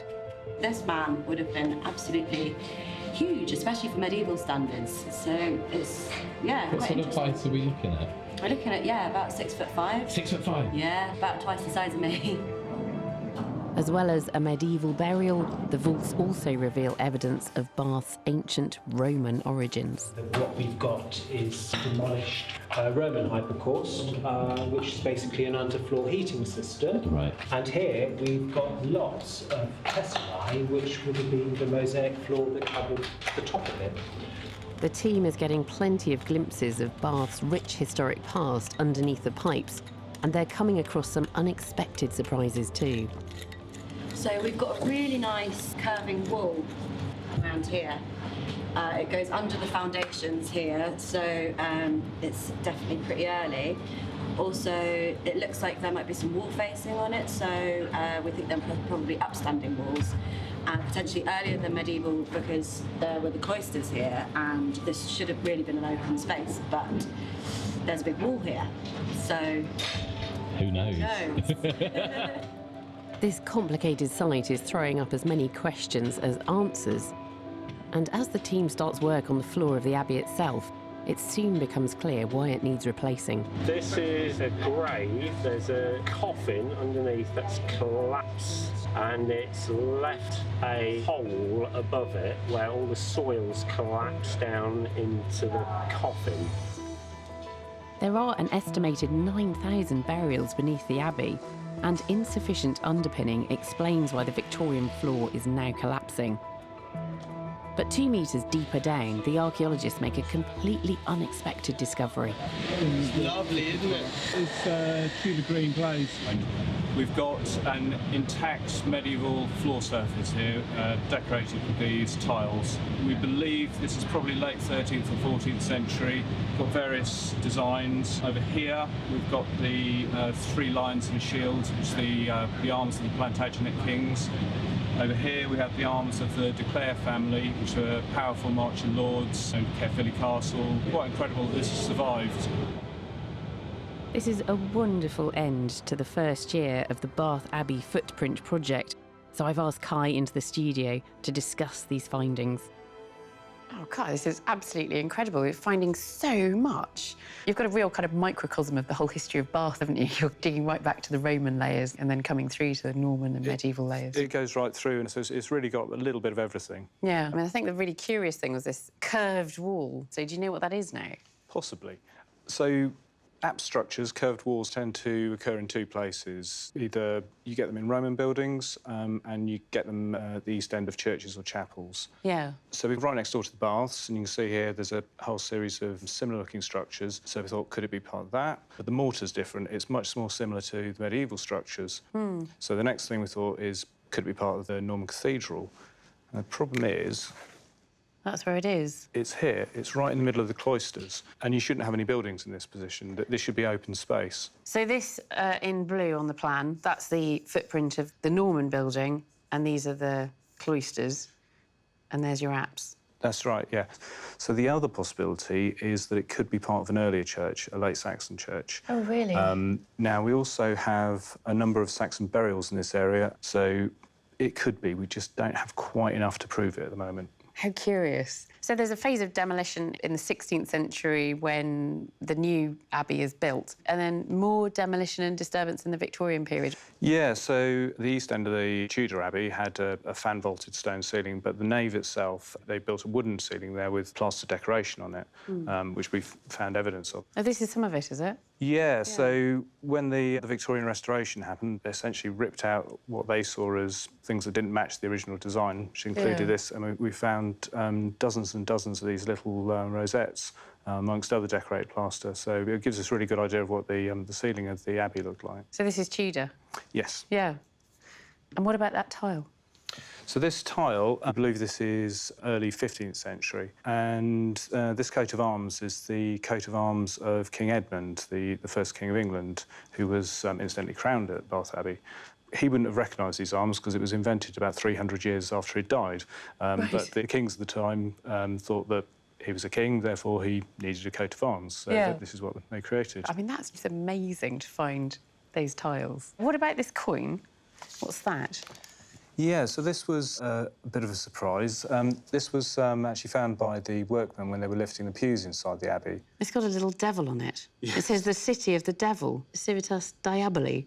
Yeah, and on the other side it's got a date and the name Anholt, which is an island off the coast of Denmark. It's a recent date, 1973. Yes. That's actually the same vintage as me. So we looked into this a little bit, and the date it describes is when 13 supposedly ritual sites were found on this island. One of them had a fake shrunken head on it, and people started wondering, is this some kind of cult activity? And shortly after this, these coins started appearing in churches all over Denmark and Sweden. Nobody knew where they were coming from. And then in 2013, it turned out it was all the work of a clerk at the Danish National Gallery, and it was all an elaborate hoax. Really? Yeah. Isn't that amazing? The little devil under the floor in Bath Abbey. Although just halfway through, this dig is already providing rare glimpses of what lies beneath one of our most treasured historic cities. And with a year to go, who knows what other secrets will be uncovered. Next, it's back to Wessex Archaeology in Salisbury, where Raksha is with archaeologists who are investigating the remains of an early 19th century pauper's graveyard. And it's becoming clear just how terrible the living conditions were at the time. Rachel, you were the site director for this excavation. How was the preservation on The site? preservation on site was really very good. We found organic remains that we wouldn't expect to find. So what have you got in that dish over there? Because that looks rather curious. It is, and it's not something that you would expect to find very often. It is a desiccated brain. That's rather small. Is that just a portion of the brain? No, this is a complete brain. But this is a brain from a 9 or 10-year-old child. And is that from this individual? Yes, it is. We did find quite a large number of children, and this is one of the children that we found. I can see here that there's green staining around the eyes. Yes, so this is where coins were placed over the child's eyes. The parents, although they were very likely to have been incredibly poor, cared an awful lot for their children, and one of the ways they've shown that is by placing the coins on the eyes. Coins they could probably very ill afford. And you have another child skeleton here. Yes, we do, and this was probably the most poignant find we had from the entire site. This was an individual that still had a legible nameplate as we uncovered it. So we could decipher part of the legible nameplate, we could decipher the date she died and how old the nameplate said she was. Next to you, you'll see a photograph, and this was her nameplate. She was called Jane Clara J, and she died aged 1 year. We've been able to find her baptism certificates and her death certificates. Do we know very much about her? We know a little bit. We know that she was 22 months when she passed away. Her father was a labourer called George, and she lived in the Nine Elms area of Battersea. And by studying her skeleton, can you tell how she died? The bones tell us that it was probably some sort of chronic or severe infection that killed her. So is infant mortality high? Infant mortality is extremely high. In the streets surrounding this site, the infant mortality is 25% on average for this period. There's an awful lot of industrialisation within the Battersea area, so you're getting chemical factories, acid factories, some really nasty stuff, and it's quite grim living conditions for these people. So this is very commonplace, it's literally survival of the fittest. It's survival of the fittest and the luckiest. There were a lot of diseases like cholera, typhoid, but if you were fortunate enough you might make it to adulthood, and if you were unfortunate or unwell you would end up as poor Jane Clara J did, within the cemetery.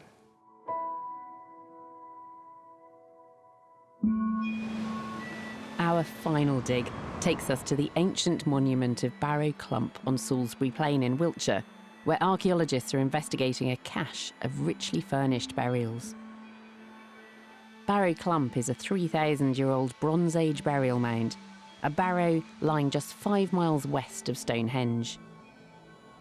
It's such a big feature in the landscape that 1,500 years later, the Anglo-Saxons chose to bury their dead here too. But now this site is potentially in danger of destruction.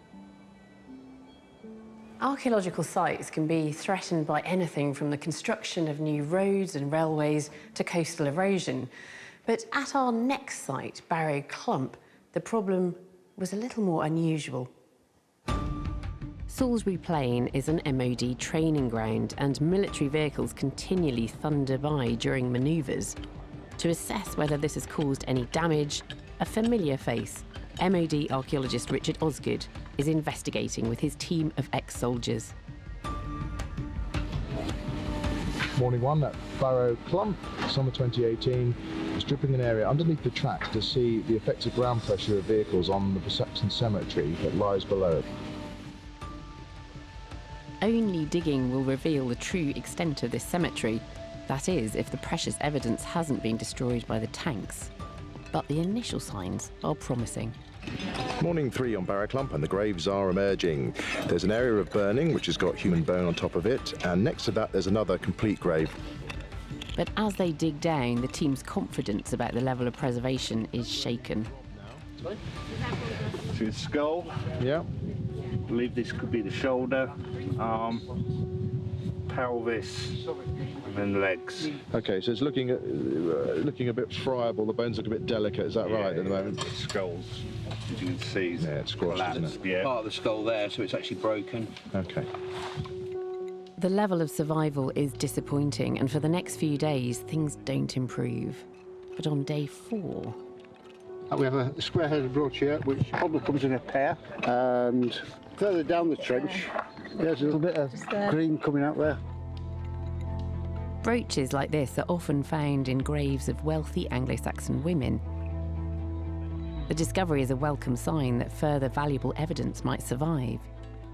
And as other burials are uncovered, the team finds grave goods often associated with male burials. We found the grave cut that goes all the way around towards a really nice shield boss. That's a really good nick, isn't it? It's lovely, yeah, it's really nice. The boss is the metal centrepiece to a wooden shield that is entirely rotted away. Anglo-Saxon men were often buried with shields laid over them. And there are more metal artefacts clearly hidden beneath the ground.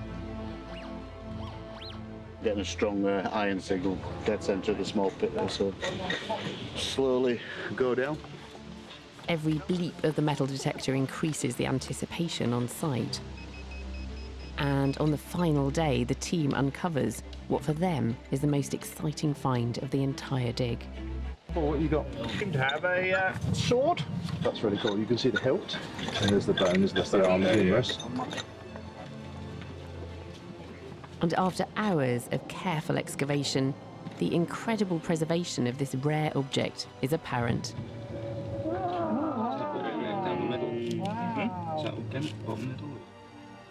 So that's the end of the year at Barrow Clump. We've had 27 graves, and probably the most spectacular being the individual buried in the grave in front of me with his sword and all the grave fittings. A really, really astonishing sight. But this must be the most spectacular we've had so far. I've invited Richard into the studio with that sword to discuss all of the finds from Barrow Clump this year. It's quite incredible to think that this man, he's right underneath the tank tracks. That's right. We were looking this year just to see how damaging our military vehicles were. The answer is actually it's not doing a huge amount of damage. And yes, this was quite a spectacular find in the last week of the dig. You seem quite excited to find the sword at the end. If you're digging with a military team, they all want to find weaponry. And what could be more perfect than something as wonderful as this, really? Yeah. It's in pretty good condition. It has the scabbard mouth there, made of bronze, possibly a horn handle to it. And then to find this with what the soldiers perceived as a warrior, is quite something. He had a spear, he had a ring-headed pin, and gloriously he had tweezers as well. So these are tweezers? Yeah, some iron tweezers. And we found little bronze tweezers with female burials before, but it was good to see that he too had a part of a toilet set with him, a part of his grooming. Yeah, he would have looked after himself. Yeah, absolutely so. And, of course, just because you found weaponry, a magnificent sword and a spear, you can't assume that this is a male burial. But I think this time, I mean, it's very obvious, isn't it? These are very long bones, large joints. Looking at the jaw, That's an incredibly robust jawline Right, there. well, that's very masculine then. Yeah. In this case, they do seem to be quite gender-specific on our site, and the burials with jewellery are of females and the weaponry are of males. So that's what we've got at Barraclump. So you have got quite a few female burials, and these are some of the beads from those then? Yes, these are just one collection of grave goods from a female burial, but From really, one burial? From one burial, yes. They all come. They're those absolutely beads? stunning, aren't they? With the iridescent blues and the Yeah. orange ambers and the glass. Really, really exquisite items. Really lovely. And you've got soldiers arguing who's got the prettier jewels in the grave they're digging. It's not something they'd probably have expected in the mess 10 years before. And really excitingly with this one was this little brooch, because this is a one-off from a grave in Britain. This is Visigothic. The Visigoths, a group that's moved from Germany to northern Spain or southern France, and it gives us all those sort of questions as to whether the individual was accompanied with these things, whether she was in fact from that region or whether she's a British woman that's adopted fashions of another grouping. I think identity is really difficult in this period, well, any period, actually, because she might have had some Visigoth ancestry whilst growing up in this country. We Completely can't that, tell and that at the we've had moment. Roman brooches as well, so that also asks the questions whether these are heirlooms or whether they've just been found on Salisbury Plain, which is always a possibility given the amount of archaeology there. Yeah, and do we know where these people lived? I mean, is there a settlement Well, you've nearby? got good Saxon place names of Ablington and Fildene, which is just below it on the River Avon, both mentioned in the Domesday Book. I think that probably is where they're living, just down the hill. And then presumably choosing to site their cemetery further up the hill where there are Bronze Age barrows up there. I think it's that continuity of landscape, isn't it? People are using that landscape as a venerated spot. They're looking up onto the hillside, and I do think that these places were significant in the Saxon period with the knowledge that they were where ancestors, for want of a better word, were placed in prehistory. Each and every dig reveals how archaeology can shed new light on the story of Britain. From discovering why HMS Invincible transformed British sea power in the 18th century, to revealing the horrific realities of life and death for London's poor 150 years ago. Our ancestors made the country we live in today, and through archaeology we've been able to reach back through the centuries and touch their lives.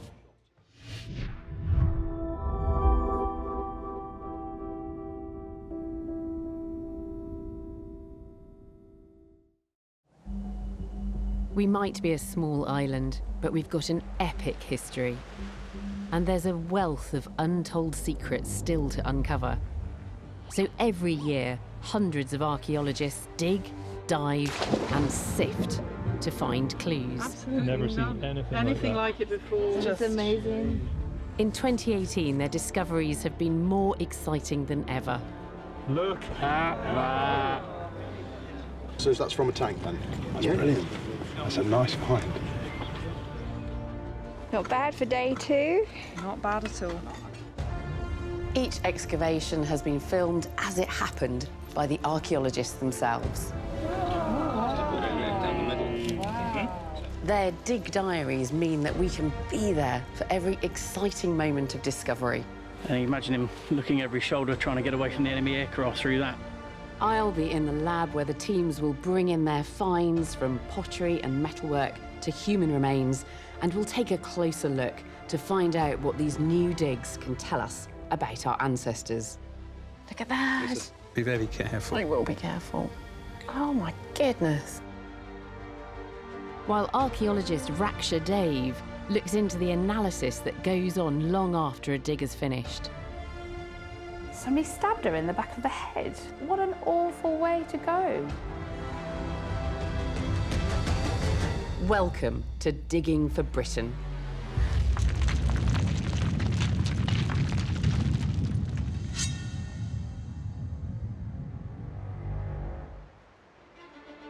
In this programme, I'm joining archaeologists in the east of Britain and beyond as they share their biggest discoveries. We join a team as they find an incredible lost Stone Age monument. It has to mean something, and it's now our job is to figure out what it does mean. And we uncover an unusual Roman burial site that seems to defy explanation. This is actually the 17th out of 32 which show deviancy in the form of decapitation. And at Norwich Castle Museum, I'll discover how one of the objects held here helps us to tell the story of Eastern Britain. First, we travel a bit further east than usual to investigate the key World War I battle of Bullecourt in a French foreign field that is forever England. By 1917, a devastating land war had been raging in Europe for 3 years. That spring, Germany made the strategic decision to retreat behind a massive fortified defence they'd constructed across northern France. It was known to the British as the Hindenburg Line. The line was almost impenetrable, with a set of 6 trenches, and in front of that another 90 metres of barbed wire. The Allies had to breach it, though, or face the terrible prospect of an even longer war. So the British decided to try out their latest, barely tested invention, the tank. The plan at Bullecourt was straightforward. 12 British tanks would advance to the Hindenburg Line, crash through the defences, followed by troops of Australian infantry.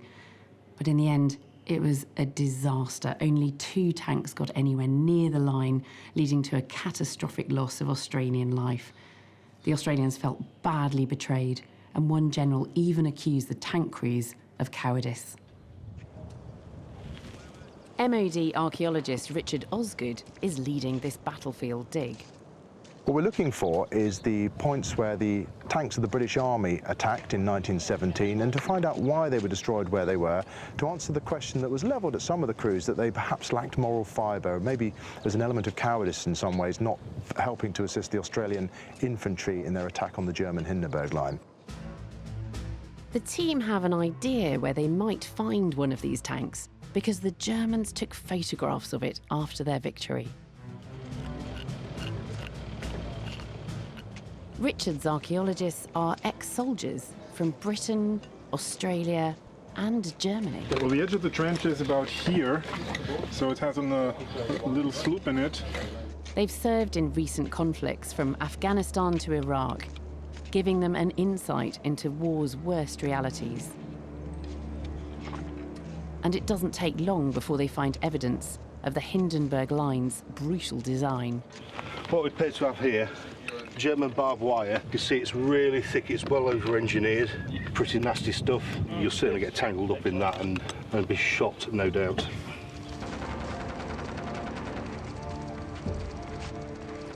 And then Richard's team are brought face to face with the tragic consequences of this battle for Bullecourt, a reminder that there were casualties on both sides.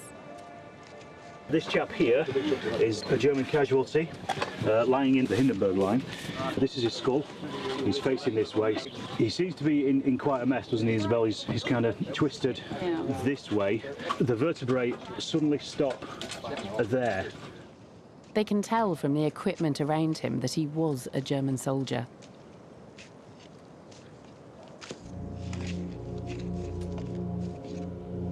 It's important to these former soldiers to take a moment to remember the fallen. War is a great leveller. He's a human being. He could be British, he could be Australian, he could be French. In this case, he's German, and it's all exactly the same. Ja, Fäulnis, Kamerad.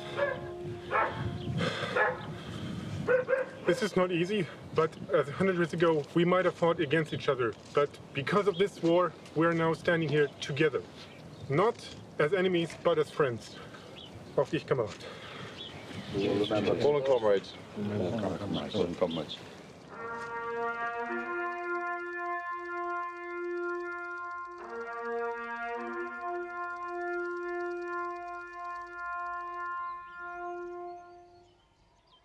The next day, the team continue their quest for the tank.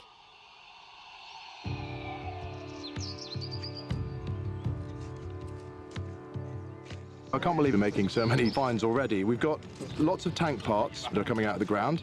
We've got parts of the engine, we've got parts of the driving chain, we've got some of the components from within the tank as well.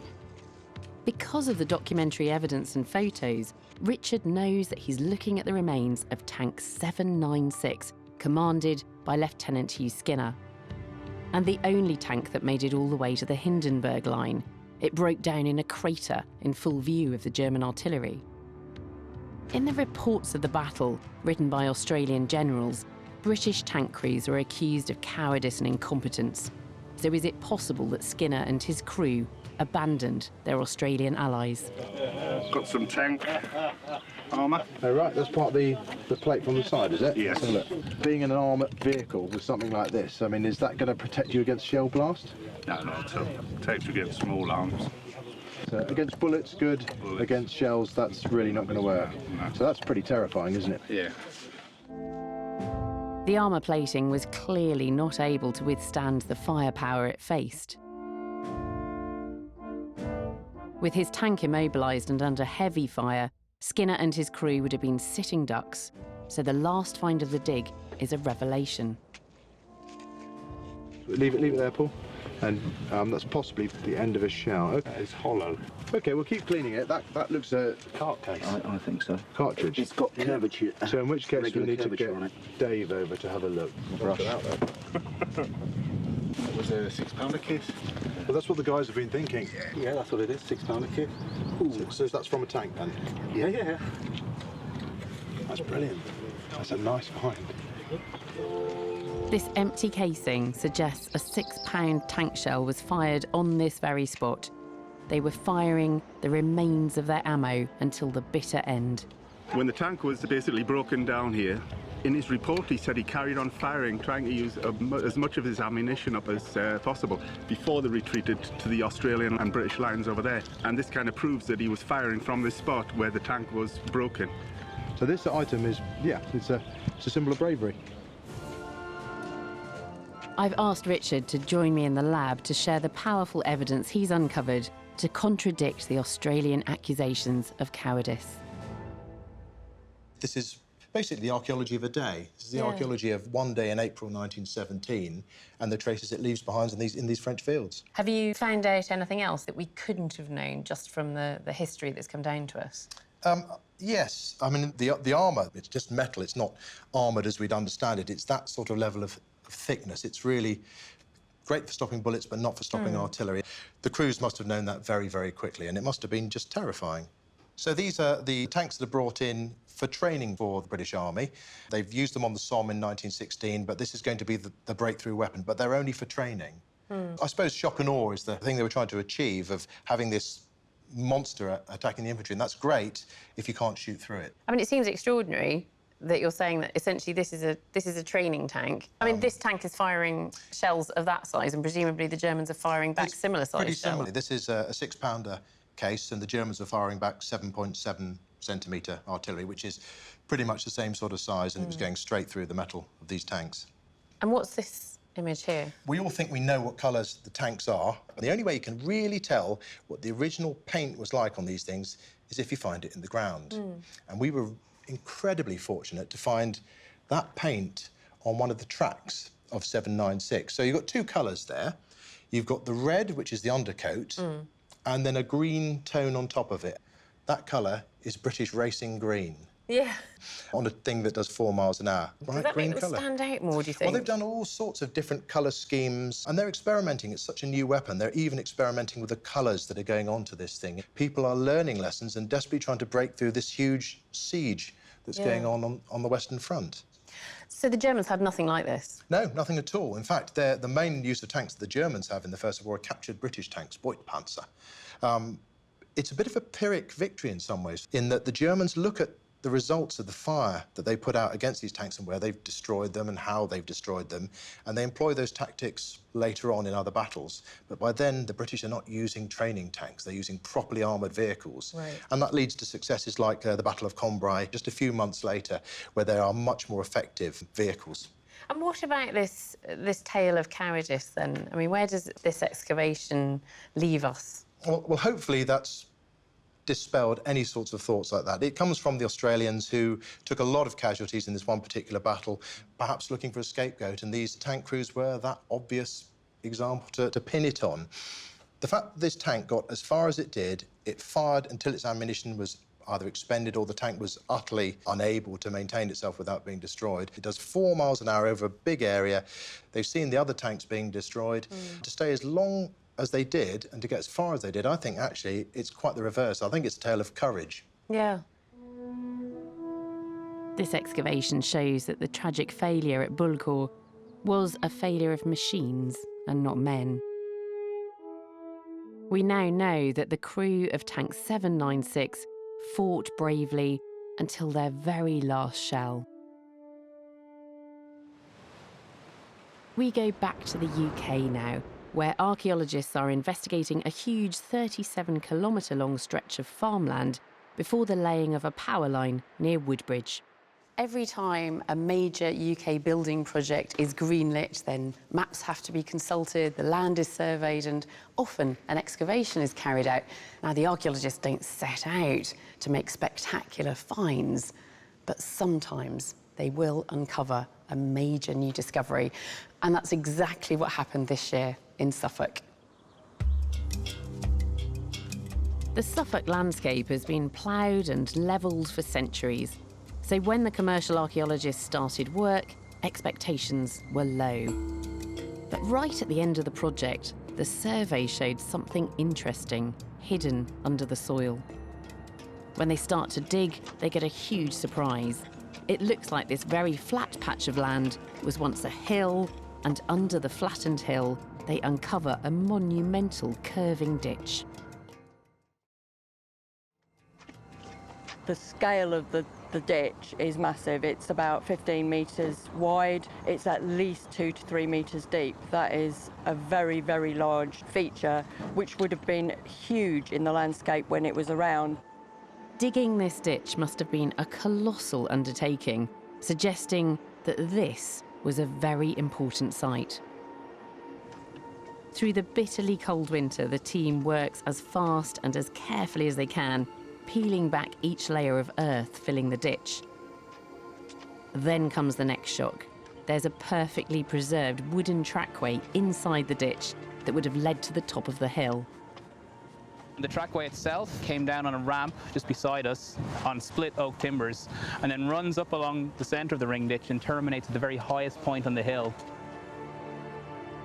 With no precedent for such a strange design, the team don't know if they're looking at something that is hundreds or thousands of years old. But it's clear that they've unearthed an enormous monument and something that had been entirely forgotten about. As the trackway emerges, the archaeologists can see that it's about 3 metres wide, and further analysis reveals it's made of birch and oak. The big question is now when this mysterious monument was constructed and why. And they start to find objects that appear to have been deliberately placed in the ditch. There's an obvious placing of certain bones in certain locations along the trackway, but we're finding none of the other bones. We're only finding pelvic bones and jaw bones, which is sort of the front of the animal and the back of the animal, but nothing in between. And that in itself is extraordinarily unusual. The wood and the bone can be dated, and they turn out to be very old indeed. They're from 2400 BCE, so this feature is Stone Age. At this time, we know that people were gathering to create giant monuments in significant places in the landscape. The most famous of these, of course, is Stonehenge, which also has a large curving ditch around it. But there the similarities end. This new discovery, though, raises the possibility that many more giant monuments could be hidden in our landscape, each one unique and each with its own purpose. This henge-like monument has one last important secret. The team finds a large platform at the top of the hill, built to hold the weight of many people. So we're standing on the highest point on the hillside where the ring ditch occurs, and you can see behind us the remains of the supporting structure for the depositional platform. And not only that, there are natural springs on site that seem to have been redirected to fill the ditch with water. The wooden trackway and platform would have allowed people to walk over the water, and it seems that they were deliberately dropping objects like the animal bone into it. This is an extraordinary, unique and puzzling feat of ancient engineering. We think that it's part of the actual ceremonial purpose of the platform, is that people come to the top of it and they deposit material to run down along the hillside in the flowing water. It is difficult to think of a functional reason for building a structure like this, and the archaeologists believe it had a ritual purpose. That makes this an almost magical experience, and if you're coming in from the creek below, the water will be rushing down on either side like a large prehistoric water feature. For site director Vinny, this is the find of a lifetime. It has been a phenomenal site, once in a career site for me, and I think for everybody here, they've witnessed nothing of the likes of what we've excavated over the last 7 months. It's been a real roller coaster. I've asked the team into the lab to explain how this remarkable site is changing our knowledge of the ritual landscape of prehistoric Britain. That is an incredible site. And is it a henge? Can we describe it as that? I think it's certainly related to those sorts of things. Henges, we now know, relate to water and the use of water and presumably the veneration of the ancestors and the journey to the afterlife. It's quite possible that people had their feet in the water when they were walking along the trackway. It's not a place where they were living and it's not an occupation site. It's a site with a special function. So, yeah, this is the elephant in the room. we've been kind of ignoring this, but it's absolutely magnificent. So this is a prehistoric cow. A very large prehistoric cow. Yeah.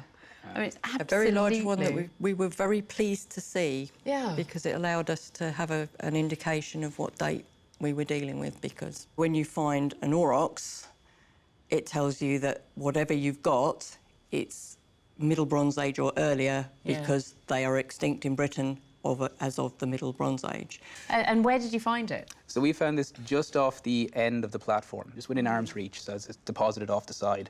And along with that, we found this wooden bladed agricultural artefact as well. So it's not just a piece of wood?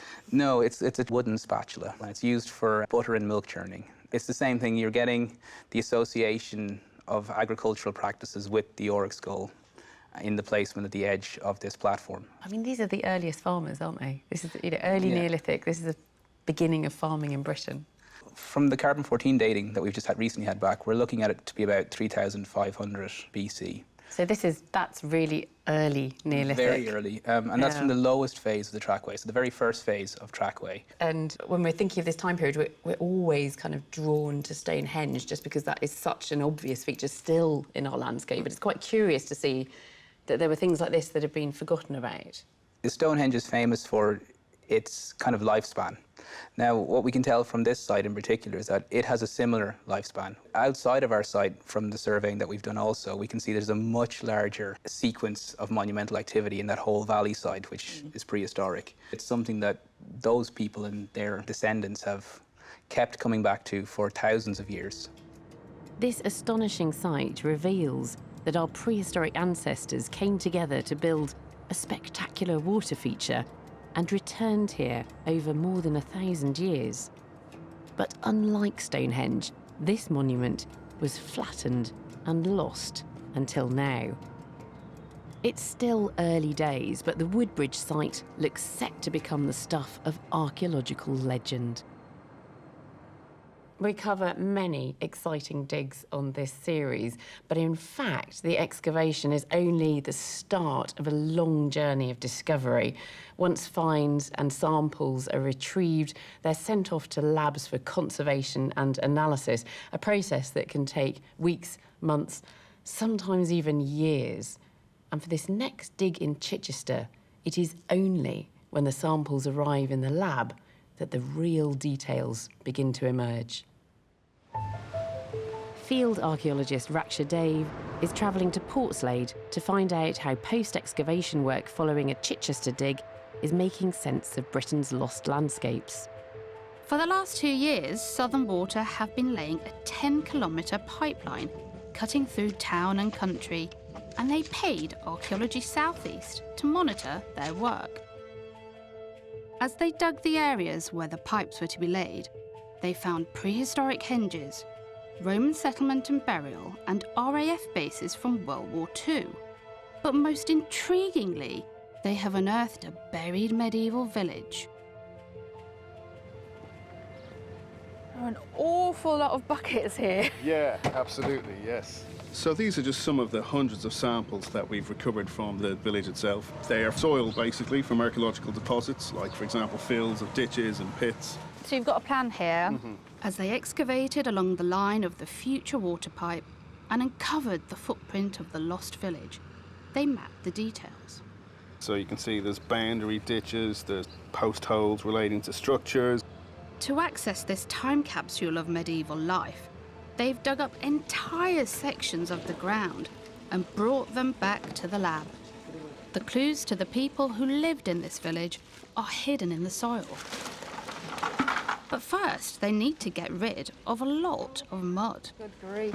Then, do I just break these bits up then? Yeah, so all we're trying to do is break it down. So the water will do some of the work for it. This is quite a bizarre job. It is. It's like, what do you do for a living? Oh, I wash mud. It's almost like massaging it, though, so it's very intimate. What we're trying to do is get rid of all the soil, so we end up with all the lovely archaeological material. I can actually feel all the tiny bits. Yeah. And this one, on top of this mesh, will have all the heavy stuff that won't float, but then some lighter things like charcoal and plant remains will float, and we'll end up with them in this smaller one.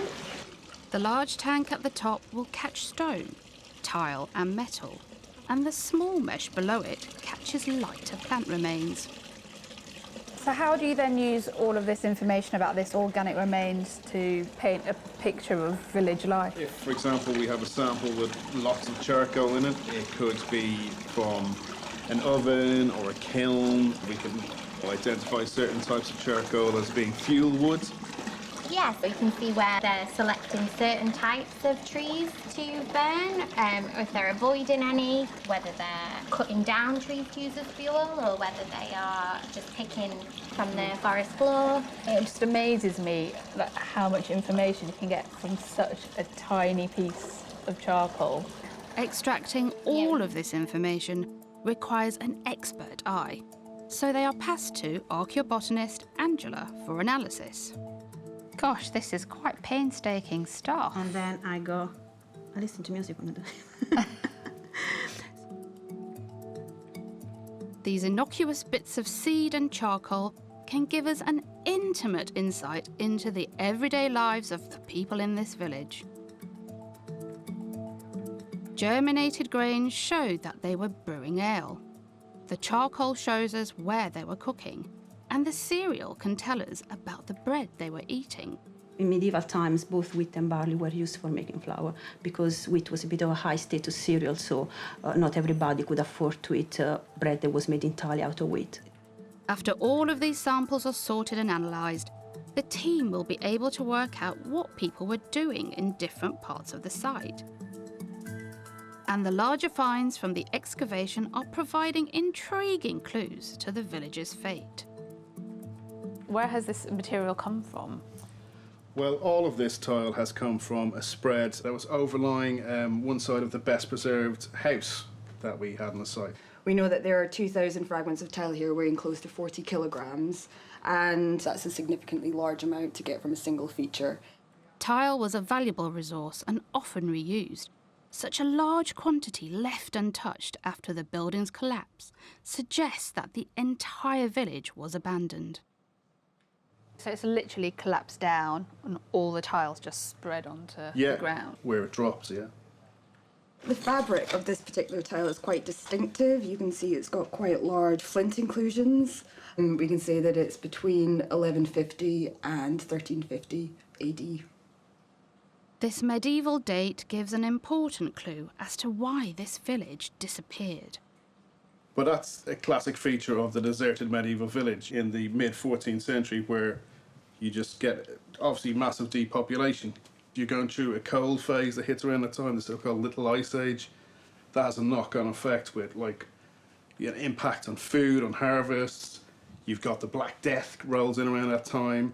You've got the 100 Years' War as well, which would have been a drain on the population. When you combine them all together, it must have been pretty devastating. The date of this collapsed building shows that the perfect storm of climate change, disease, and political turmoil signalled the end for this particular village.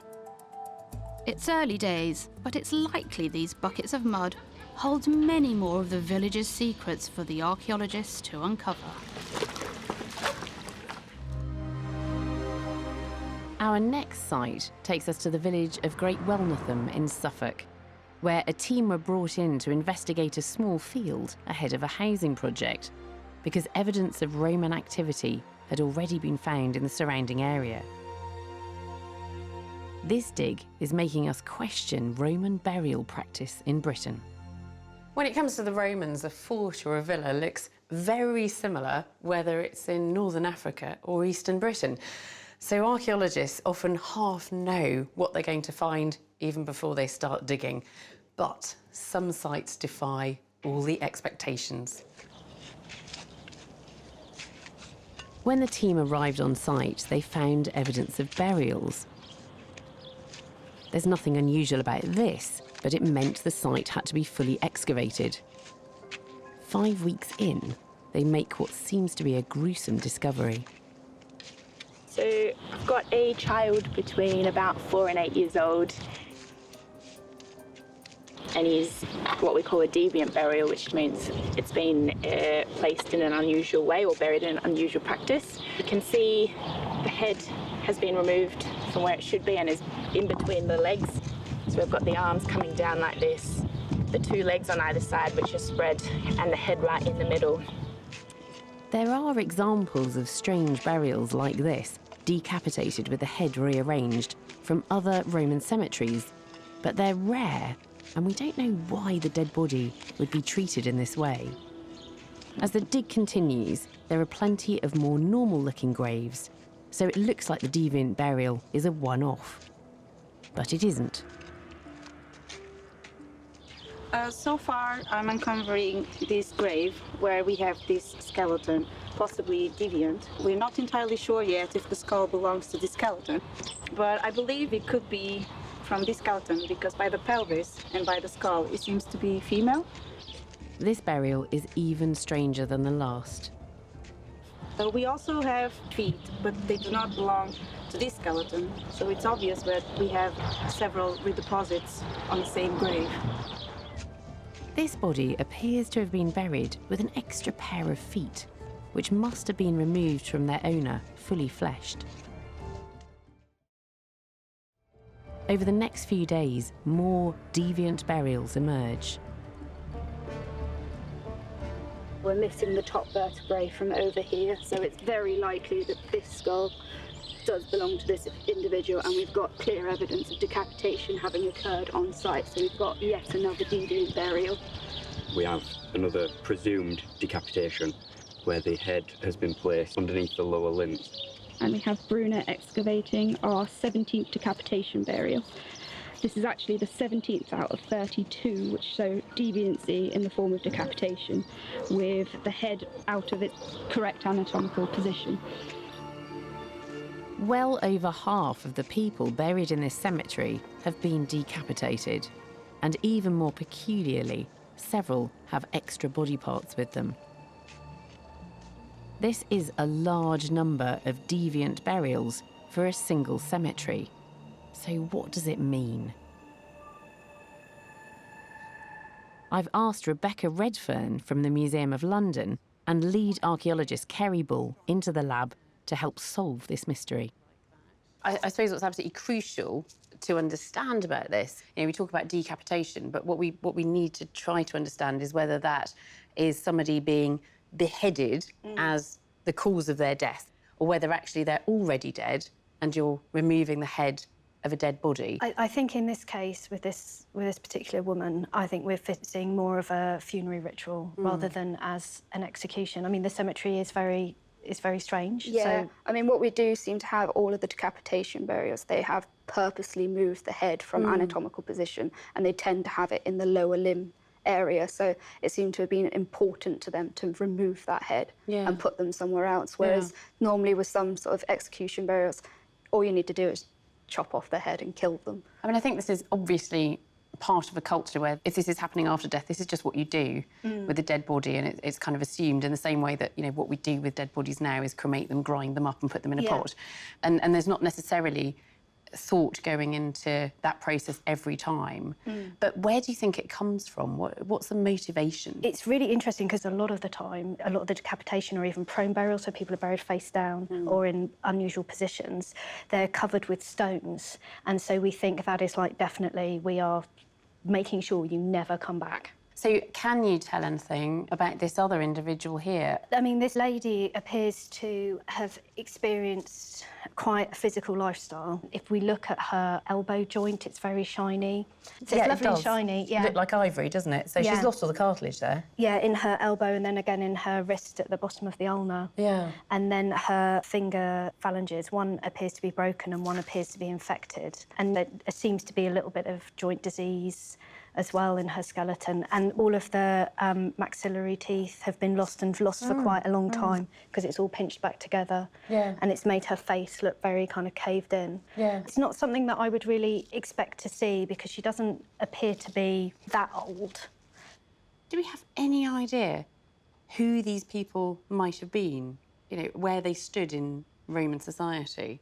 There's a site down the road where they've actually found a slave manacle of around about the same period. And so maybe we could have a funerary rite associated with slave burials. And that's why we're getting a lot of this degenerative bone disease, reflecting that kind of lifestyle. Do you think that's a reasonable hypothesis? I think so. For the Romans to really kind of get the rural economy going, they have to import a huge number of people, both from the continent, but also they're moving people around Britain and they're enslaved. And that's really interesting too, because when we look at Roman Britain, we're often talking about the civilised nature of it. But here we've got something that prefigures medieval serfdom. Oh, absolutely. We know one of the big exports in the late Iron Age are slaves from Britain. So the Romans just really ramp that part of the economy up. And also the fact that anyone could be a slave. You get people who may not show us that they've suffered a hard childhood because they might have had a fairly affluent life but then become enslaved as adults. And that's what we're seeing. So it's very, very complicated. But for me, for the research that I've done, I would say this is very convincing. This is a slave cemetery? Yes. We still don't really understand why these bodies were decapitated. But by identifying these people as slaves, the cemetery could help to shed light on that darker side of Roman rule. Now we travel forward in time 1,200 years to Hampshire and a chance discovery of a stash of coins that might throw some light on one of the most turbulent periods in our British history. In April 2018, Canadian metal detectorist Darcy Fear was holidaying in Hampshire. Back home, he'd been passionate about his hobby for decades, even though he'd had little success. Thursday morning, it was a beautiful day. I started metal detecting, and it was my first signal. I was only there 10, 15 minutes. And I was just so amazed that I found something so incredible. Darcy's holiday was about to become the archaeological experience of a lifetime. When I dug the top of the soil, and then I saw the first bit of pottery on the ground. Well, then the last shovelful, when we lifted it out, it was just coins everywhere. So it was, we knew what we had then, or I did anyway, so yeah. Incredibly, having just arrived in the UK, Darcy had discovered a hoard of buried coins. All the visible ones were nearly 400 years old. They'd probably been hidden here in the Civil War. During the English Civil War, the country was split, torn apart by fighting between Charles I's Royalists and Cromwell's Roundheads. But while the history books can provide us with details of the battles and the bloodsheds, the names of leaders even, archaeology reveals the details of ordinary lives. Although on foreign turf, Darcy knew exactly what he should do when he made his discovery. I know the rules, so we're not supposed to touch anything once you find a hoard. So we didn't until we got a hold of an archaeologist. By the end of the day, they finally let us dig it ourselves. Having sought permission and then with careful supervision, the hoard was lifted. Then we put the whole thing into a bucket to keep it together and then cover it with a wet rag. And then, you know, the bucket alone weighed 100 pounds, just with mostly dirt. By taking such care, Darcy and the archaeologists hope that they've removed the entire hoard in a single block. And then the conservation team at the British Museum take over. Very quickly after I started excavating, I started seeing the rim of the vessel, which was very lucky, because then I realized this is what I was working with. The pot looks to be intact, meaning that it could be just as its owner had placed it there 400 years ago. So Dugu begins to work very slowly and methodically. This is really a micro-excavation, so if I was on site excavating your find, this is exactly I would be doing it, yeah. Dugu carries out this mini dig with almost surgical skill. And she notices something remarkable about the way the coins were placed inside the pot. It looks like in this layer that I've been excavating, the coins are stuck next to each other and upwards. It's hard to believe, really, you know, to find something like this. Senior conservator Pippa Pearce thinks that the owner of the hoard had sorted the money into neat little stacks. Someone who clearly intended to come back to them. Because that would mean that they were in a hurry, they weren't about to be murdered, they weren't counting their money out neatly and then just putting it into a pot and hiding it. And the stacks of silver coins just keep on coming. So we've got 23 coins out at the moment. You reckon there's as many again or more? I think there's 200 coins in there. Whoa!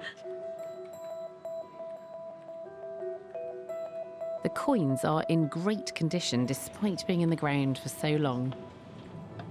So you can see his beard. These ones are in nice Yes, shape. You see very you little can corrosion, See the yeah. dates on those ones as plain as day. Amazing. So to have what is a really good condition hoard and to be able to excavate it in the lab is just brilliant for us.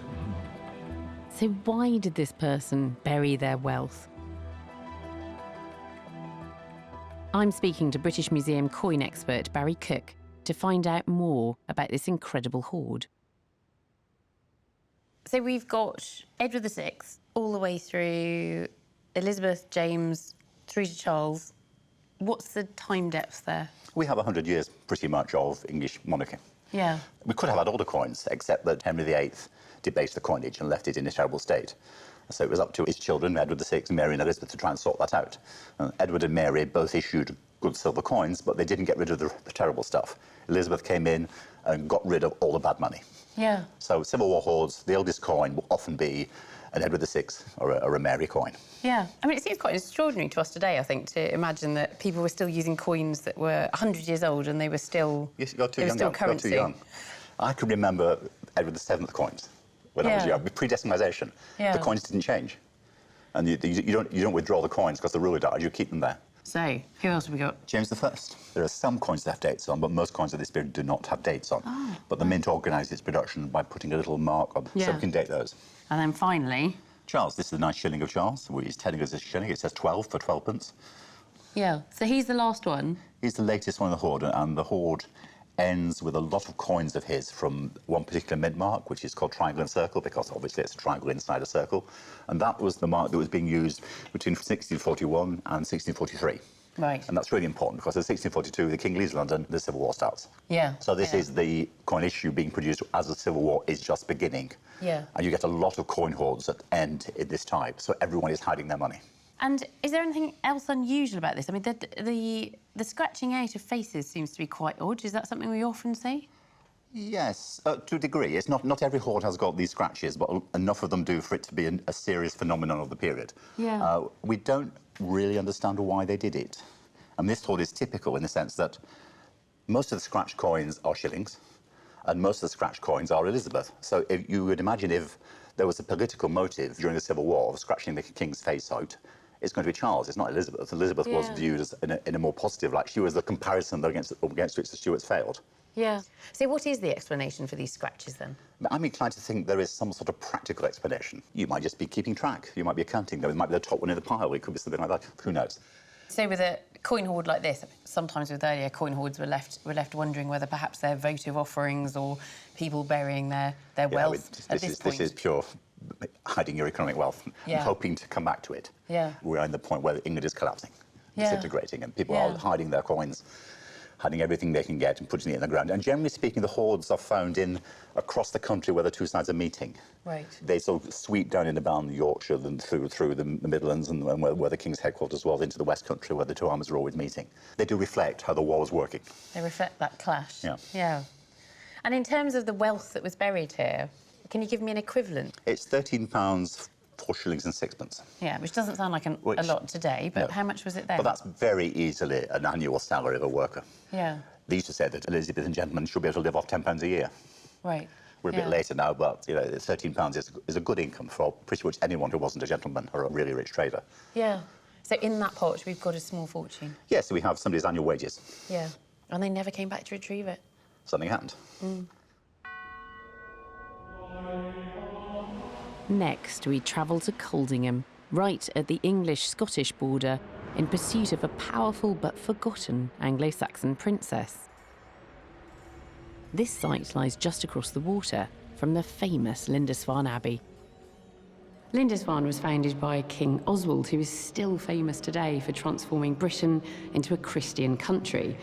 But the role his sister played has often been overlooked. Rejecting the traditional option of marriage, Princess Ebba became an abbess and played a crucial part in the spread of this religion.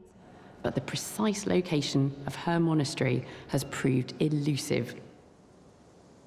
A team of archaeologists and volunteers from Dig Ventures is hoping to put Ebba back into the story of how Christianity spread. So hold something on this side. Yeah. So we're here at Coldingham looking for St Ebba's Monastery, an Anglo-Saxon double monastery that we think was somewhere around the location. The abbey that Ebba established would have acted as a vital link between the evangelical monks of Lindisfarne and the people on the mainland they needed to reach. The hunt starts near a later Norman priory, often placed on the site of an older abbey. But the remains of these Saxon abbeys are incredibly elusive. There are often no stone buildings to find, so even discovering the site of a chapel can be difficult. But there usually is a marked boundary. We started to clean back along this trench, and what's really exciting is we started to find some archaeological features. What we think we found is a ditch which is similar to the 7th century ditch found in earlier excavations. A ditch dating to the 7th century was found in a nearby field 13 years ago. And if this new ditch connects to that one, it could suggest that they're on the very edge of the monastery site. The team have just 12 more days to find solid evidence. But with a good start like this, they're feeling confident. Might be a tiny bit of tile or something. But then some surprising material begins to emerge. Bones coming out of everywhere. This whole layer is full of it. These are animal bones. We are halfway through week 2 and we have loads and loads of animal bone, which makes me desperate and happy at the same time. Happy because it's really exciting, but desperate because we only have 4 days to clean it all. While heaps of animal bones might not be the evidence the team was expecting, it is interesting. The quantity of animal bones suggests that something more than just the consumption of meat was happening here. We might have a tannery here making leather, glue, tallow for candles. There's all sorts of things they'd have been using animals for. The bones and the boundary ditch won't reveal their secrets until long after this short dig is over and dating work can be done. But it's a promising start to an archaeological quest to give Ebba the recognition she deserves. Even when women held positions of power and were written about in historical texts, they seem to have been selectively forgotten about. 300 miles south in Essex, another team is uncovering the story of another powerful Anglo-Saxon woman. A new shopping centre is planned for the centre of Barking, giving the team from Thames Valley Archaeological Services a chance to dig. And they're on the trail of another elusive monastery. In Anglo-Saxon Britain, the growth and success of a town was often linked to the presence of an economically powerful abbey. And in Barking, that success built on the work of a princess called Ethelberga, who we know founded the first monastery there.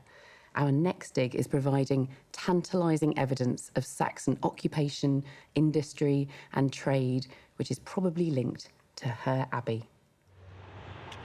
They start digging where some Anglo-Saxon buildings were found back in the 80s, and soon they find something promising. This is day 12 of our excavation at Barking Abbey. We're looking at a Saxon building. Just this morning I'm discovering that it's starting to look like it's a sunken floor building, like a grub hut perhaps, but maybe a grub hut that's used as a church. A grub hut is a characteristic Anglo-Saxon building with a sunken floor. So they decide to dig down through this pit, hoping they're on the right track. I found that. Oh, nice. Looks like a rusty old bit of barbed wire, doesn't it? But I'm pretty convinced that that's a copper alloy pin, and it's almost as if that's like a little bird or something like that. Yeah, yeah. So maybe it's something that goes like in a nun's hair or a whole sort of headdress. So it's a hairpin. To a hairpin. This hairpin might be tiny, but it's a potentially prestigious item that could have been worn by a wealthy Anglo-Saxon woman. Then later that day, Graham's expert eye spots something else. Oh, wow. Just found a little piece of Saxon period glass coming out of the building that we're calling the chapel. And that's probably from the 8th century. Wow. Which is exciting. Yeah. Archaeologists getting excited about tiny little bits of glass stuff. There's every reason to be excited. In Anglo-Saxon Britain, glass was a rare luxury. And perhaps not so unexpected here if there was a monastery on this site. The team settle in to comb every inch of this sunken feature because the tiniest piece of evidence could make all the difference. But that afternoon, they find something that tells them far more than they'd ever expected. We found a piece of Millefiori rod that was on top of a burnt layer. Oh, that is gorgeous. It really is. These rods are essentially offcuts from making fine glassware. So this could be powerful evidence that there is a rare Anglo-Saxon glass factory on this site. We've got evidence of consumption of glassware in the form of glass vessels, but we're now starting to get evidence of production of glasswork in the Saxon period. There's probably less than 5 Saxon period glass production sites in Britain. So to find that really is very exciting. These finds give us tantalising glimpses of Anglo-Saxon life, but do they confirm the presence of an abbey? The new site director, Kyle, explains more in the lab.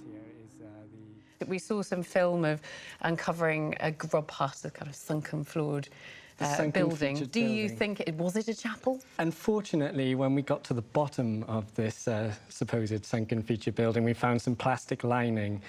So it turned out that this was backfill. How frustrating. It was very frustrating. You do all that digging, thinking you're digging into pristine, stratified layers, and then you get down and find out that it's been disturbed. Yeah, so we found quite a few nice finds in it as well, which suggested at least these soils were part of the monastery. So what have we got here? So here we've got the bird head pin. Oh, yeah. So this is quite a high status object. And this here we think is the top of an incense burner. So that kind of ties into the idea that there was sort of a religious ceremony going on. But I think that for me, one of the things that really caught my eye and seems quite important is that, which is just a bit of leftover glass from making glass, but it's the fact that they were making glass that's that's so interesting. Yeah, no, there's definitely evidence to point towards them making glass in the area, and we know that there was supposedly a glassworking facility around the abbey, but unfortunately we didn't actually find the structure that we're hoping to find. You know, tantalising glimpses, artefacts Small. that definitely date to the right time period, but as yet Barking Abbey remains a bit elusive. Yeah, Yes. yeah.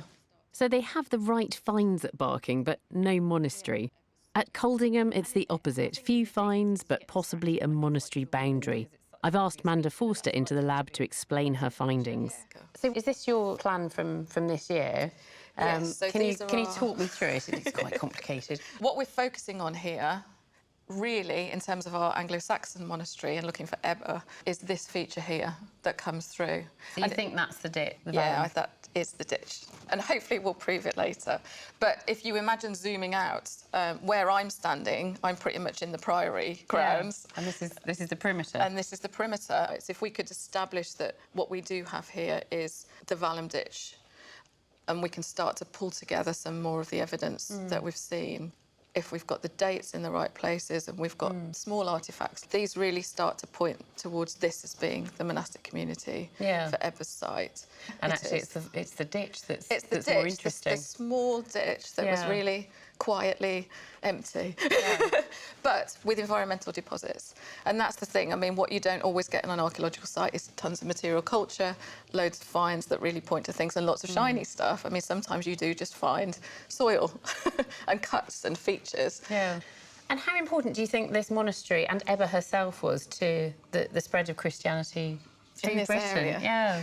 She was brought up in a family with 7 brothers, 3 of which were then kings. They set up between them monasteries all over Northumbria. These were real power centres. You know, she was a powerful woman with a large part of an economy around her. It's fascinating how involved women were in powerful positions in the early Anglo-Saxon church, I think. It's kind of moments in history where some women were able to really have that kind of equal power with men as well. Yeah, and I think that's something that disappears later.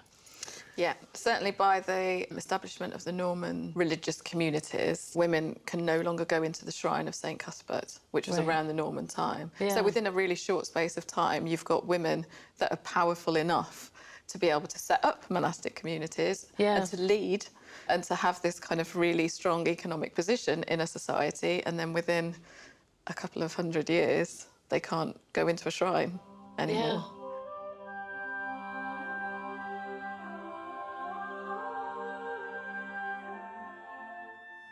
In Anglo-Saxon England, women pretty much had 2 choices: marriage or the church, something that could create a bit of an identity crisis. One of the tiniest objects in the Norwich Castle Museum reveals this story. This is a metal detector find that was made in 1998. It's, I think, one of the most remarkable things that we've had brought in through metal detecting in the last 20 years. What is it? It's a seal matrix. In other words, the thing that was used to make the impression that makes a seal. Yeah. And this was actually within a ring, a gold finger ring, and it would have spun on the gold rod that runs through the centre of it. So I can just about spot that gold rod there, and it's got a name on it. It says Baldehildis, or Baltild, which is a female name. And do we have any idea who this woman is? We've got one historical figure called Baltild, an Anglo-Saxon, sold into slavery and bought by the mayor of the court in 7th century France. And she then becomes queen, and ultimately she takes on the role of regent, and she rules the kingdom in her own right. So this historical Baltilda, I mean, she's a really good candidate for the person that would have had an object like this. This is high status. It implies that somebody is literate. Absolutely, it ticks all of the right boxes. So why is it on a rod? It's on a rod so that it actually rotates on that. So you have the public side with her name on it, but if you rotate it, you can see a couple in an intimate embrace beneath a cross. OK, I wasn't expecting that. But no, it's actually quite rude. I mean, I can see genitals. Yeah, it is. I mean, it could be an arm coming out very low down on the body, but I don't think it is. I'm an anatomist, and I think I know what I'm looking at here. It is a remarkable thing. But combined with a cross, this seems to be a very peculiar image. It might suggest something like a betrothal ring. And in this particular case, if she goes into a nunnery, maybe she's therefore a bride of Christ, and that's why she's beneath the cross. It's quite curious because I think in a single object it almost encapsulates the choices that were there for high-status Anglo-Saxon women. You're either a wife and a mother or you're a nun, and it combines those double identities. It does, and it also speaks of the power of these early women as well. I mean, Baltild is somebody that founds a monastery at Shell, and when she loses political power, sure enough, she's obliged to go into Shell as a nun herself in about 665. And there she remains until she dies in about 680. And then 11 years later, she's pronounced a saint.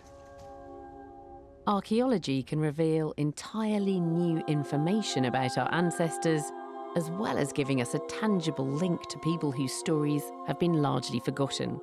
Getting closer to the physical reality of the monasteries these women founded will hopefully put them back in the picture. This programme has shown how every new excavation forces us to re-evaluate the story of Britain. From discovering how Stone Age people were more prolific monument builders than we ever realised. That makes it an almost magical experience. The water will be rushing down on either side like a large prehistoric water feature. To the treatment of slaves after death under Roman rule. And the astounding bravery of the men facing the worst horrors of the First World War. Through archaeology, we are able to reach back and touch their lives.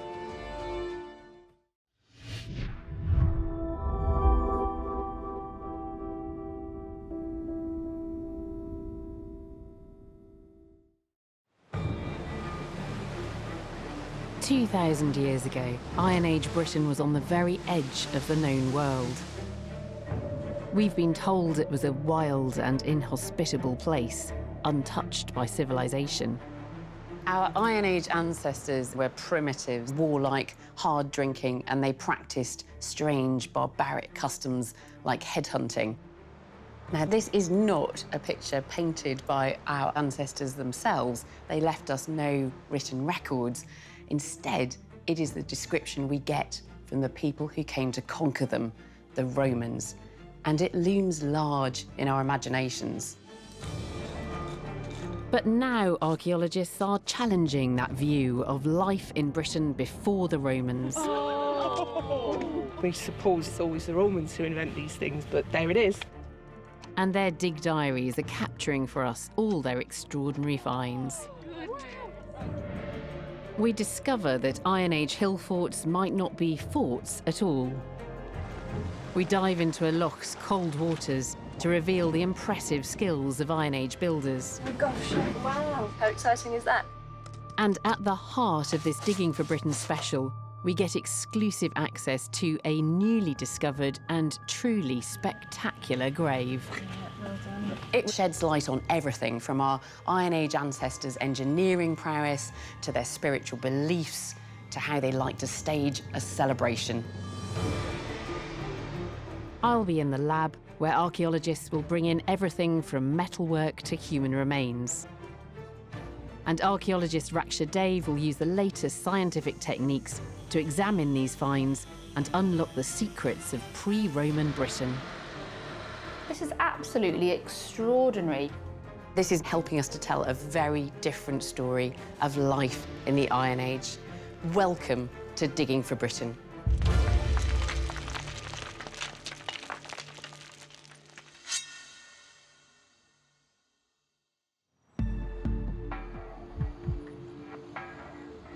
For this special programme, I've come to the Museum of London.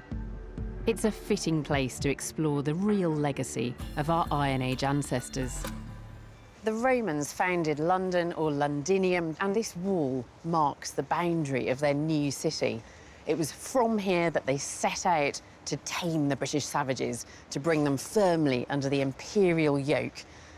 But did the ancient Britons really need civilising? Our lead investigation takes us north to the small town of Pocklington on the edge of the Yorkshire Wolds. In 2014, archaeologists working at Burnby Lane, the site of a new housing development, unearthed a remarkable find. Very exciting. 3 barrows now. They found a series of Iron Age burial mounds known as square barrows. That's six burials in this one barrow alone. We came here 8 months ago, anticipating a couple of square barrows, but in fact we've actually got an Iron Age cemetery. We've excavated over 60 barrows and 101 skeletons to date. The team have since recovered a further 70 skeletons, making this one of the largest Iron Age cemeteries ever discovered in Britain. Oh, looking good. Extremely good.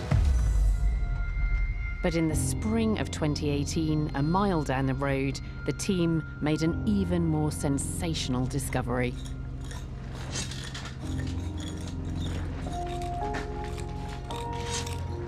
These are the 2 wheels standing upright. They'll probably extend another 90 centimetres into the ground. It's the first sign of a chariot burial.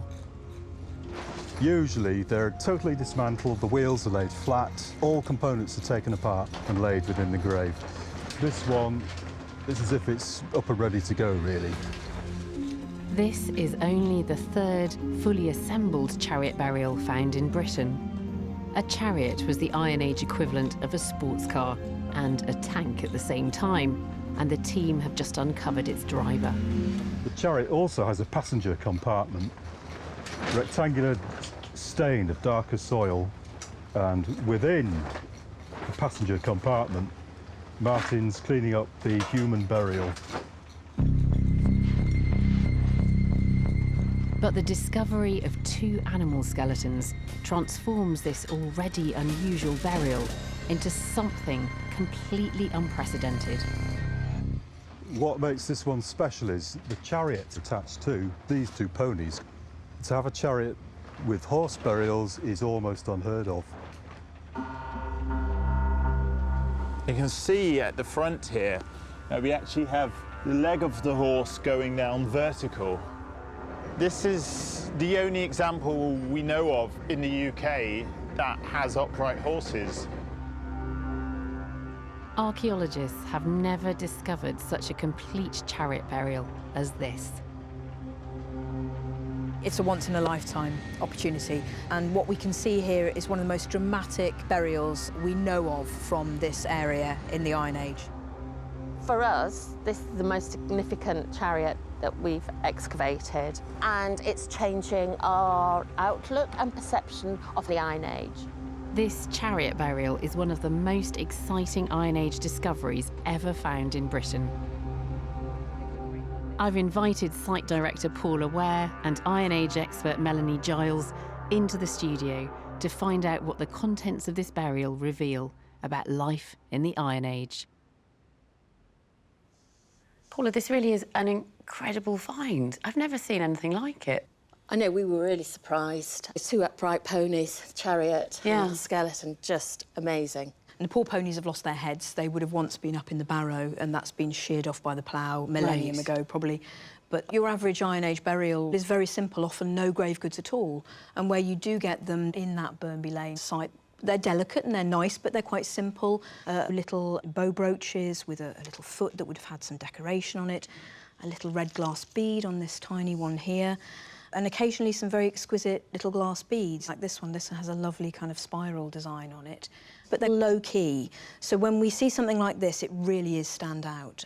Now, how have they got the ponies into that grave in that position? From what we can tell, they're an old pair of ponies. They're a tried and tested team, and maybe they trust their owners and, you know, go into the pit. And so I would guess that they're actually encouraged to take that jump down into the grave pit, and then you get the chariot in, harness them up, and slit their throats as you backfill rapidly around them. Because if you were to get the pony in and then kill the pony, it would fall over. Yes. They have not fallen over. No. So they must have been piling the soil back in and round. I don't think you could have killed those 2 bodies ponies unless you did it simultaneously. Yeah. They wouldn't stay in position. And I think seeing this excavation, you are tapping into what an incredible spectacle that funeral must have been. We think that a lot of people have gathered around to view this body, around the graveside. This is a moment that sticks in their memory, and they didn't write records, but presumably they did sing songs and tell stories. And in one sense, we're the last witnesses to that drama, that spectacle of the funeral, which really is, for my money, probably the most spectacular burial I've seen in Iron Age Britain. Yeah. I think what's interesting is you look at a grave like this and you see just how sophisticated it is. And this is not the picture of the Iron Age Britons that the Romans give us. I mean, they paint the Iron Age Britons as uncivilised barbarians. Yes, but they're seeing them from the outside and they're trying to conquer them. So they're going to exaggerate those features that they find barbaric or strange. They're going to make them sound like very worthy enemies. And it's only in unpicking both the bodies of the ponies, the bodies of the individual, the finds, the crafting behind it, and the drama, the spectacle, that we'll fully understand his story. Over the course of this programme, we'll follow the team as they discover what this burial can tell us about our Iron Age ancestors.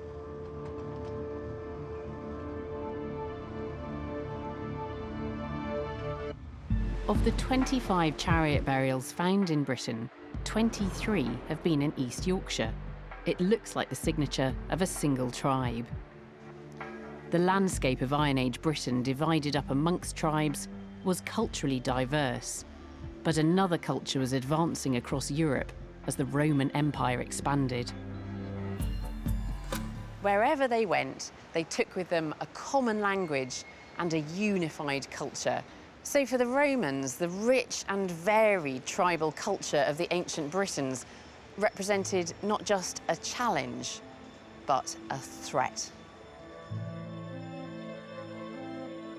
And none of the tribes in Iron Age Britain posed more of a threat to Roman rule than the tribes who lived in modern-day Scotland. Roman authors dismissed them as a disorganised rabble. But new archaeological evidence from our second site at Loch Tay in Perthshire is challenging that description. Loch Tay was home to 18 prehistoric buildings called crannogs. They were houses that looked like this reconstruction and were built on the loch bed itself. There are over 500 crannogs in Scotland, and they're amongst the most famous prehistoric features in the landscape. They are impressive pieces of engineering. No one could work out if Loch Tay's crannogs were built one by one over many centuries, or at the same time to form a village. But now a team of archaeologists from the Living on Water project are trying to find out. If they're occupied at the same time, the timber, labour and other resources required to build one of these sites, and indeed to then occupy it, is really quite a vast amount and a real large investment. This would be evidence of an organised community capable of extraordinary feats of construction. But to discover if this was the case, the team needs to excavate the remains of the crannogs. So we're at Fernan Crannog, and 2,500 years ago in this spot would have been a crannog. Crannogs are artificial island dwellings, usually built of timber and stone, on top of which sat a timber roundhouse. For the past 2 summers, Michael and his team of underwater archaeologists have been searching for timbers at 6 of the loch's crannogs. So we're quite lucky with Fernan Crannog in that Fernan is so shallow on top that we're actually able to do a lot on snorkel. The divers spend all day shifting stones to try to get to the Iron Age timbers underneath. So a lot of our work on this site means picking up stones like this. As we peel back the rubble, around the base of the crannog was one very well preserved timber that had a mortise hole cut through it, used to join it to another timber. And that's a fantastic constructional detail. And this remarkable insight into Iron Age carpentry is only possible because the mud of the loch bed is devoid of oxygen. So these ancient timbers are in pristine condition. The timbers are 2,500 years old, and they look like fresh cut timber until they come out into the atmosphere, and then they usually relatively quickly turn black. So the object really is to sample as many timbers as we can. We then take these timbers back to the lab to see if they all were perhaps cut down at the same time. Archaeologists can usually employ two methods to date wood: tree ring dating or dendrochronology, and radiocarbon dating. Unfortunately, tree ring dating doesn't work well for Iron Age Central Scotland, and radiocarbon dates for this period are notoriously imprecise, providing very wide date ranges. This period is a real tough spot in terms of what we know about where people were living and how they were living. And that is due to this quirk in how radiocarbon dating works over the period 800 to 400 BC. So the team are applying a method called wiggle match that very precisely maps the levels of radioactive carbon found in the tree rings of this timber to date the cranogs. If they discover that the cranogs were all built around the same time, it will transform our understanding of life on Iron Age Loch Tay. Mike and Derek are joining me in the studio to reveal their results. We have some of these artifacts from Oakbank Cranog, just the one. This is on Loch Tay. And this is on Yes. Loch Tay, that's right. And this is one of those timbers that seems to suggest something within the domestic structure that would have sat on top of the cranog. And we can see that from the mortise at the end there, the partial mortise. Yeah, that's right. Yeah. As well as the dowling. These here? Yes, those are the dowels there. And what's interesting about the dowels is that they've been hand-carved, probably with a knife, so we can actually see the tool marks at the edge of the dowel. I mean, this is sophisticated woodworking. This whole community are master craftsmen, master carpenters. They're using almost exclusively oak and alder. Oak is, of course, very strong. Alder, when it's waterlogged, it maintains its structural integrity better than just about any other kind of wood species. And that sort of just speaks to their mastery of carpentry and understanding of forest resources. So we've got these big timbers which are all about the construction of the buildings themselves, but then also wooden artefacts being preserved, which is lovely. I love this. Yes. What is it? That's a butter dish. How do you know it's a butter dish? Lipid analysis from material on the inside of it. Some kind of solid dairy product. Yes, high fat content. So is this it? That's it. That is Iron Age butter. Yeah, yeah. There's a question mark at the end cheese. of that. But yeah, and it's fromage free. What about these other artifacts then? Is that a spindle whorl? Yes. So we've got spindle whorl. We've got a knife. Yeah. We've got a whistle over here, a nice little small whistle, and this is a bit of textile. Oh wow. I mean, this fabric's just beautiful, isn't it? The weaving of that. Yeah, that's fantastic. It gives us a tiny little insight into what they had in their homes, what they might have been wearing, that sort of thing, which is so elusive in archaeology. That's a nice little chunk. So how precise can you now be about the dates of these cranogs? Using the dendrochronology as well as radiocarbon wiggle matching, we're starting to see that cranogs are being constructed at the same time, pretty much bang in the middle of the first millennium BC. So it's actually changed things quite a bit. Yeah. So you may be looking at a real kind of clustering of cranog building over a century to a century and a half. Yeah, I mean, it's looking like it's a community that's actually living on the water. What comes along with that, particularly when we consider just how much material is required to build a cranog, is there is a very sophisticated understanding of how to manage a woodland and how to maintain that resource so that you can continue to occupy cranog, build a new one, and maintain the ones that you have already constructed. So I think the burning question is why were they doing this? I mean, it seems a lot of effort to go to build a house out on a loch rather than just building it on the land. The traditional interpretation has always been defense or protection. And I think that it perhaps overstates the level of violence that we have evidence for in the early Iron Age. But of course, we are really left with a big question mark of why people feel the need to build these things when they are such an enormous investment of labor and resources. So we still don't really know why they're building cranogs, but at this point in time, we are definitely looking at quite large communities coming together, certainly more than one cranog operating at the same time, and evidence of master carpentry. Definitely. That's a story that's taking shape right now. The Loch Tay excavations provide a counterpoint to that Roman suggestion of a backwards people in ancient Scotland. Instead, we're seeing a community of skilled craftspeople who could deliver well-organised and ambitious projects. And in East Yorkshire, even more evidence is starting to emerge of sophisticated Iron Age engineering. What I'm doing now is trying to identify any spokes that may still survive in the wheel. You might just about see the shadow of one there. And then a triangular area here, which is between two spokes running like that. And darker brown soil here is where the wooden wheel rim was. Whilst the chariot's wooden structure has rotted away, its iron tyres are still well preserved. And gradually the team is finding more and more pieces of Iron Age metalwork. But it's a pretty thick, functional piece of iron, that.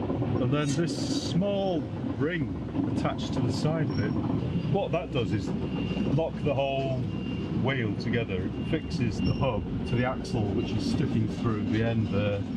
Otherwise your wheel might fly off as you're rolling along. The end of the hub is protected by this thin bronze band. It's got this decorative rib running along the centre. It would look special, wouldn't it, on the outside of the wheel?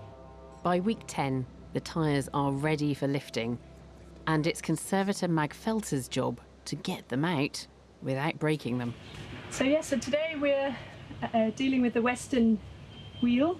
The plan is to get the wheel supported as far as possible with plaster of Paris bandages. You can see I've already started here. The iron tyres are over 2,000 years old and extremely delicate. One wrong move and they could easily shatter into pieces. You could probably do with an extra pair of hands just to hold it, just to grab the top. Yeah, don't matter. Well done. Do you want a break? Yeah, I think Or behind me, perhaps? Good work, guys. Really nice. Well done.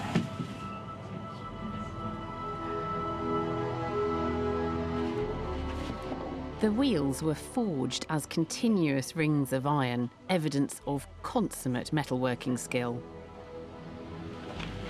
We're going that way round. Nice work, guys. Well done. Excavations of sites like Pocklington have allowed experts to reconstruct ancient British chariots.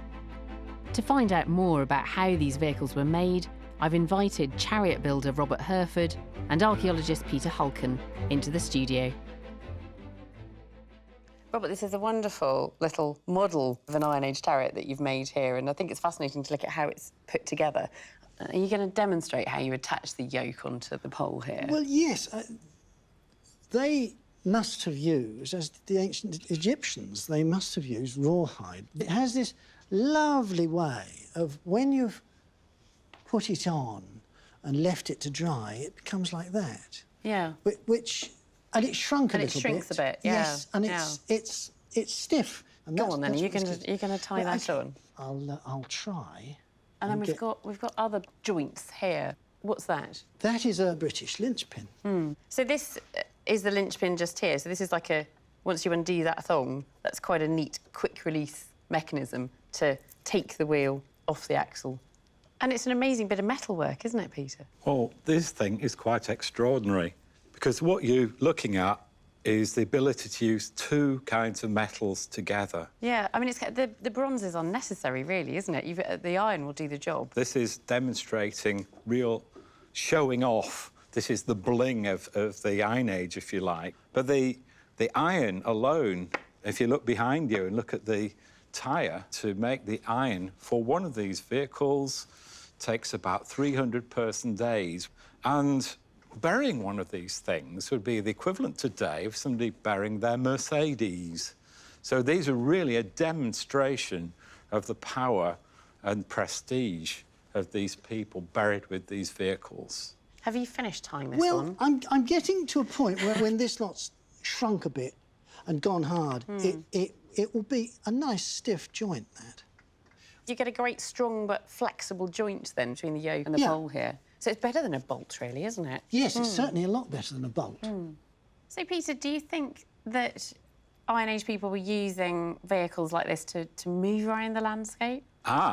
We know they were, because what aerial archaeology has shown is that people move from community to community along trackways like this. And one trackway in a settlement not that far away, up on the Wolds, we've actually got the ruts here and here surviving, and they're about the same width across the axle as the chariots would have been. So they've been created by chariot wheels? We know, and the evidence is here quite clearly in front of us, that they were using it to drive carts or chariots along. So what do you think this was used for? I mean, is it effectively a road across the landscape? These were quite well engineered because you're on the chalk. Yeah. So they were very clever, take off the topsoil, and there you've got a surface. So you think they are stripping away the topsoil then? So they're doing something. They're not just driving things up and down. I mean, this is extraordinary because I think that we just tend to assume that it was the Romans that brought us roads, and that, you know, before then our ancestors were just kind of roaming willy-nilly all over the landscape. And that this is a feat of engineering.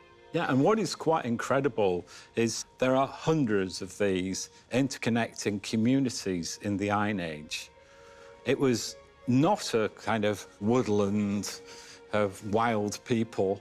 It was organised, and we've got, quite amazingly, quite near the Pocklington chariot, this trackway, really quite close to where the burial was. So the archaeological evidence suggests that this is actually contemporary with that burial. So bizarrely, we may have the very trackway that chariot made its last journey on with the horses before that quite spectacular burial ritual. The ancient lanes crisscrossing the Yorkshire wolds make us question that old assumption that the Romans were the first to introduce roads to Britain. These lanes are evidence that this area was already home to a well-connected society well before the Roman invasion.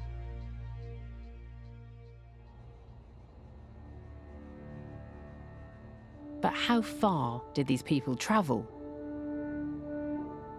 To find out, archaeologist Raksha Dave is joining Richard Madgwick, an archaeological scientist from Cardiff University. We've got rather a large array of human remains here. We do. So these are from a range of different sites across Iron Age Somerset. So some of these remains were excavated over 150 years ago and have been subject to very little research at all since their original excavation. So they're really a gold mine in terms of opportunities for reanalysis. So what is it that you're trying to find out? Well, I'm particularly interested in knowing where these individuals came from. So every time any human consumes food and drink, chemical signals from those foodstuffs are transferred into the body and become locked in the bones and the teeth. Teeth provide us with a wealth of information about early life origins, because once your teeth develop when you're a child, they don't remodel thereafter. If we can just take a small amount of dental enamel, we get a snapshot, a chemical signal relating to where the people were during their early life. So I'm particularly interested to see whether these people were born and raised in Somerset or whether they've come from elsewhere. Richard's analysis of these Somerset teeth is one of archaeology's first attempts to sketch the geographical origins of Iron Age Britons.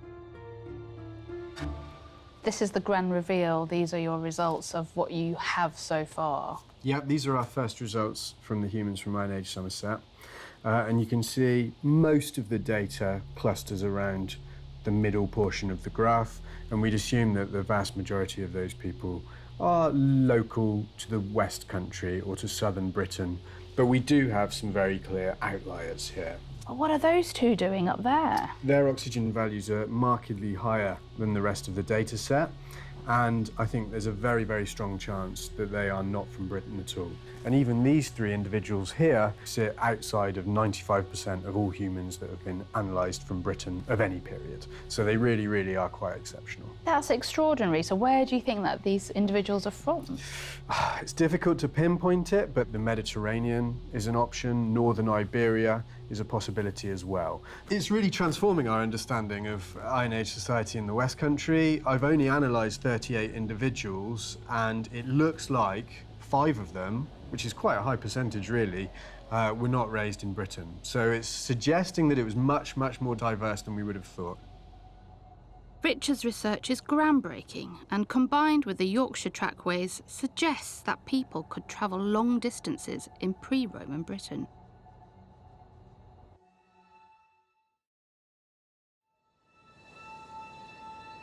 Back at the Pocklington chariot burial, archaeologists are hoping to find out more about the identity of the chariot rider. We're pretty sure it's a male now. We also know he's quite a tall individual. I mean, he's about 5'8". The plan next is to actually remove the bones. So the pelvis will come out, the skull will come out, and then it's just a case of how long it takes to free it. There we go. Oh gosh. Wow, nice edge there. Yeah, great. With the skeleton removed from the grave, the team can see a hint of a metal object beneath. Yeah, it's maybe this. So we've got a nice big oval. It's a flat, very thin plate of some kind. As they excavate further, they find something very special. It has that kind of rim lip on the edge. So it's kind of a rim around the edge. So it's this shield that was found at Arras, which is very, very similar. Martin's hunch is right. The dead man's body was laid on top of a bronze shield. It looks like it's an edge piece. Wow. This will give us the width of the wood that the shield is made from. This is quite fantastic. How exciting is that?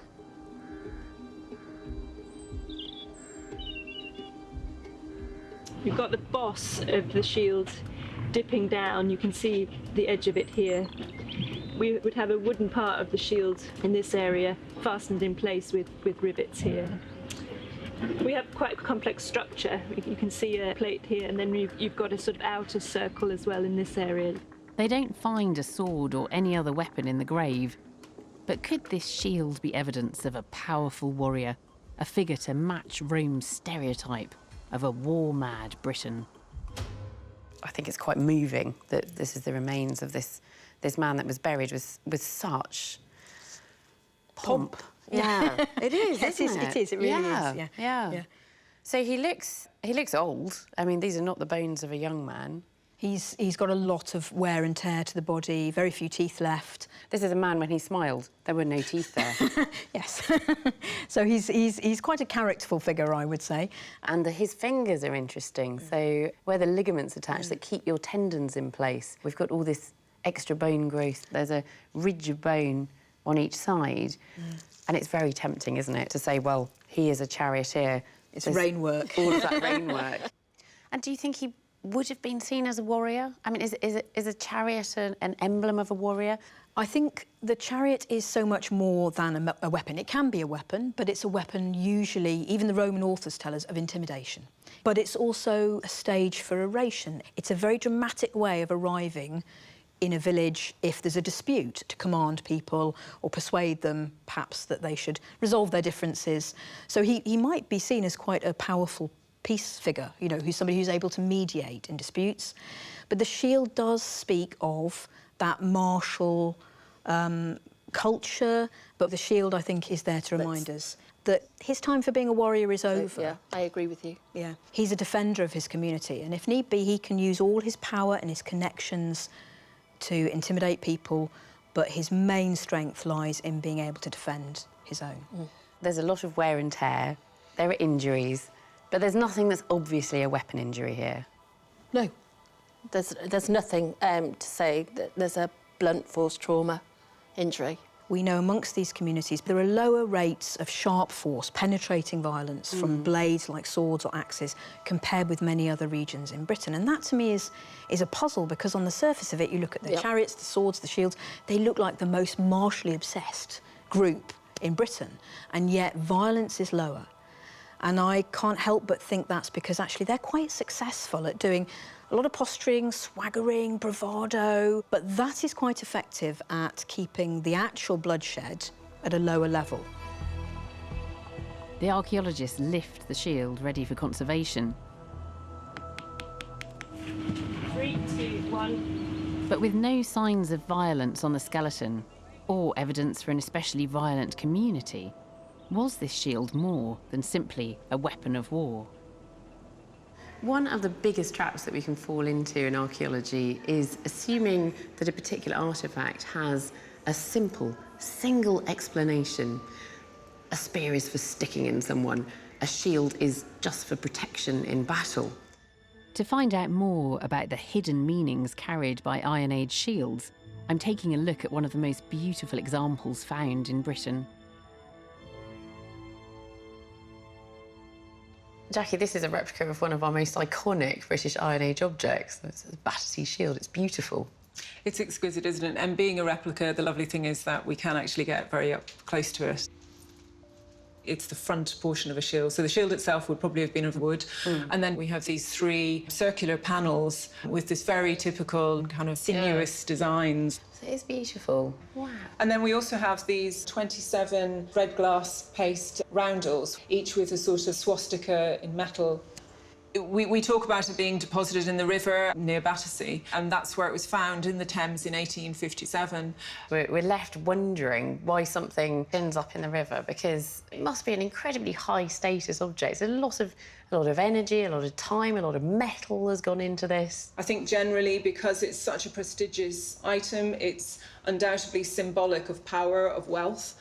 Is it used in warfare? We don't think it's seen much use. It's in very good condition, and therefore we have to see it as having a kind of a symbolic reason for it going into the river. Yeah. And the river would have been a very special place. It's a frontier. It's a major life force for the people living in this area at that time. So is it a votive offering, which is symbolising the power of those that were alive, that owned it? So if it's a votive offering, that suggests that you're getting rid of a lot of wealth, demonstrating that you can do that somehow without losing power and status. It's conspicuous consumption in a way, isn't it? It is, you know, you are discarding something that is so highly valued, and this would have been a real treasure to those people. It would have been a real one-off as well. Many pieces of Iron Age metalwork, such as swords and shields, have been found in watery places like rivers and bogs. They're clearly not just functioning as weapons, but imbued with heavy symbolism. And our next dig at the early Iron Age hill fort of Peniclothii in Flintshire is uncovering more evidence that the Roman image of violent British barbarians was way off the mark. Hill forts are monumental feats of building, and given the Romans' depiction of ancient Britons as warlike savages, it's not surprising that hill forts have often been interpreted as military strongholds. But now some archaeologists are taking a closer look, and they're discovering a different and actually much more interesting story.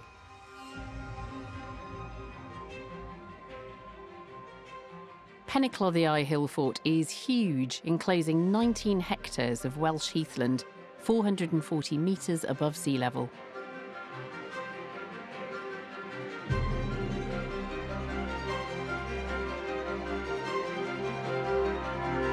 On a clear day, you can actually pick out Blackpool Tower, and on a really clear day, you can see the hills of Cumbria. So it's just stunning.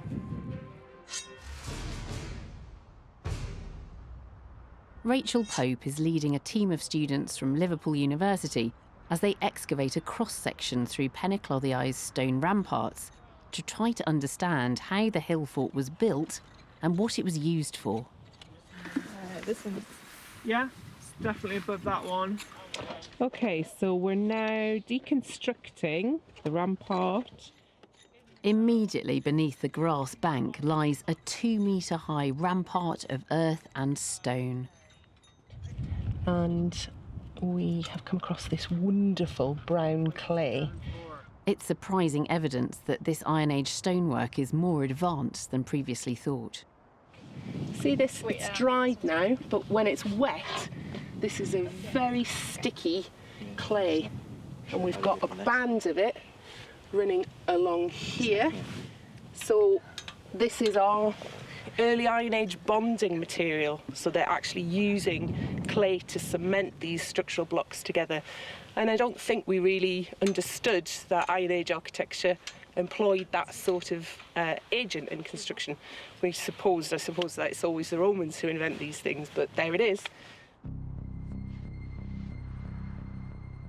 The 2-metre-high rampart extends for at least 2 kilometres around the hilltop. It's not surprising that hill forts have long been viewed as defensive strongholds.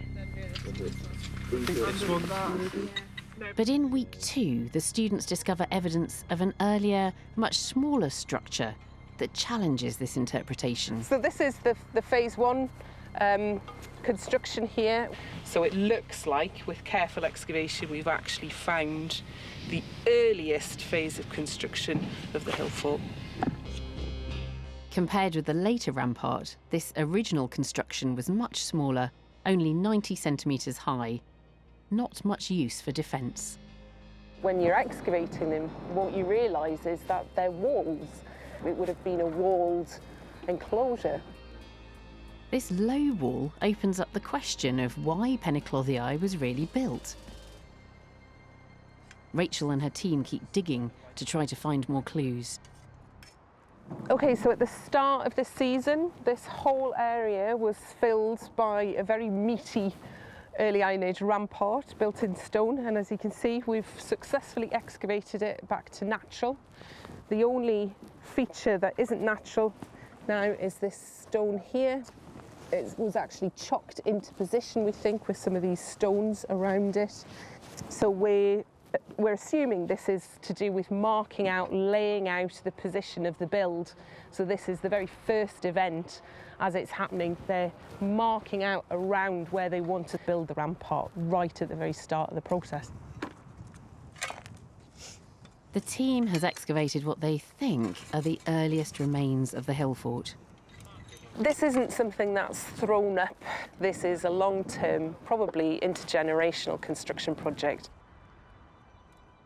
But actually, these foundation stones are not the earliest structure here. Oh my God! We've got at the very base of the rampart now some horizontal timbers. This is really gorgeous archaeology.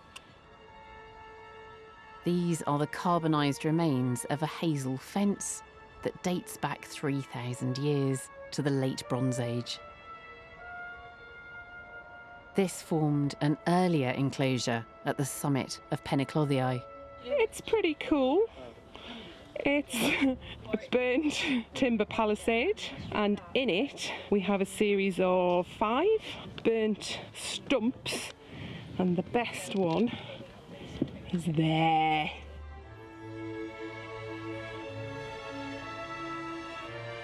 The hazel fence and the diminutive height of the early walls call into question whether Penaclothiae was actually a fort at all.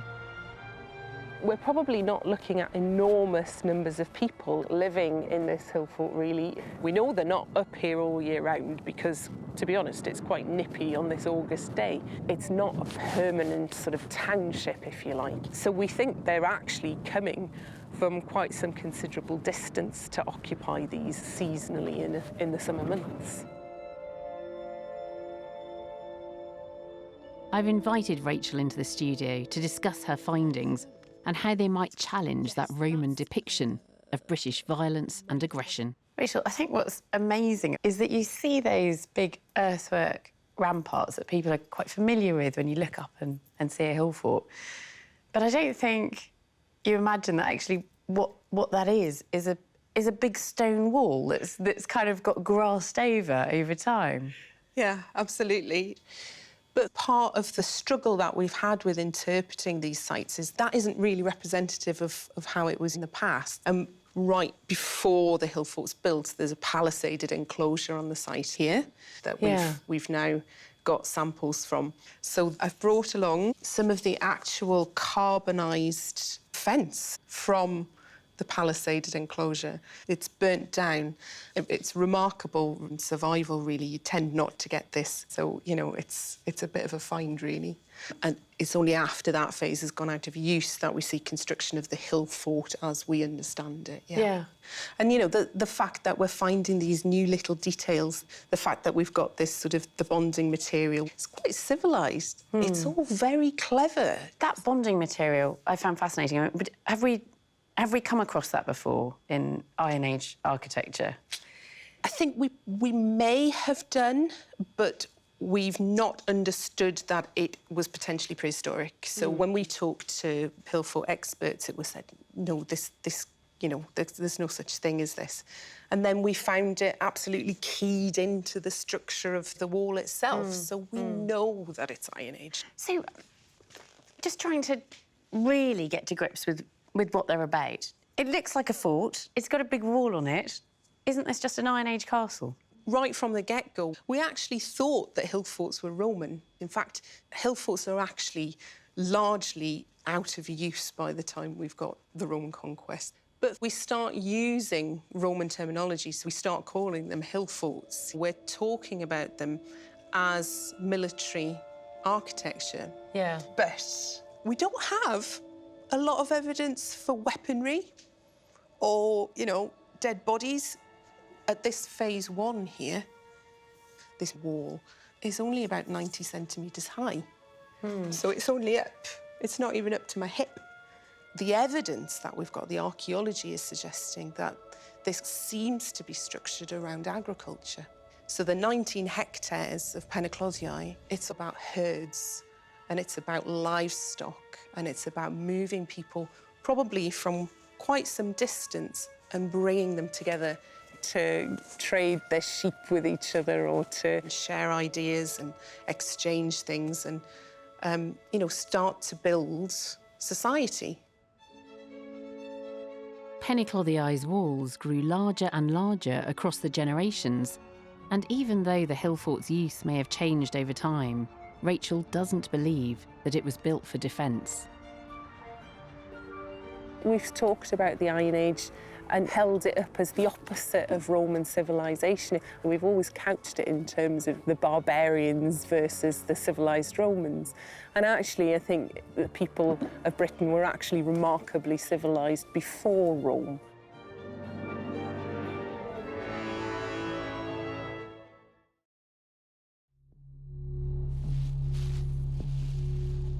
Back at the Museum of Somerset, archaeological scientist Richard Madrick is working on Iron Age bones retrieved from hill forts and settlements in southwest England. The bones were found dumped in pits and ditches, which some have claimed as evidence for Iron Age savagery. But Richard's work is increasingly challenging that view. We do have an awful lot of remains that have been excavated from Iron Age Somerset, but as you can see, we don't have many whole bodies. And why is that? Well, this is a big debate. A lot of people have suggested for a long time that they were exposed to the elements, to scavengers, to agents like weathering, and therefore they became defleshed, disarticulated, and eventually became perhaps sort of unceremoniously deposited in pits and ditches in various Iron Age sites. Do you think that they've been unceremoniously deposited because they met a violent end? That's certainly a possibility. That's been suggested by some people, and there's certainly injuries which are consistent with sharp-bladed weapons. But of course, some of them could be the dismembering of the body after death has occurred. Very difficult to tell the difference there. So quite a lot of these theories have become received wisdom rather than based on a large body of evidence.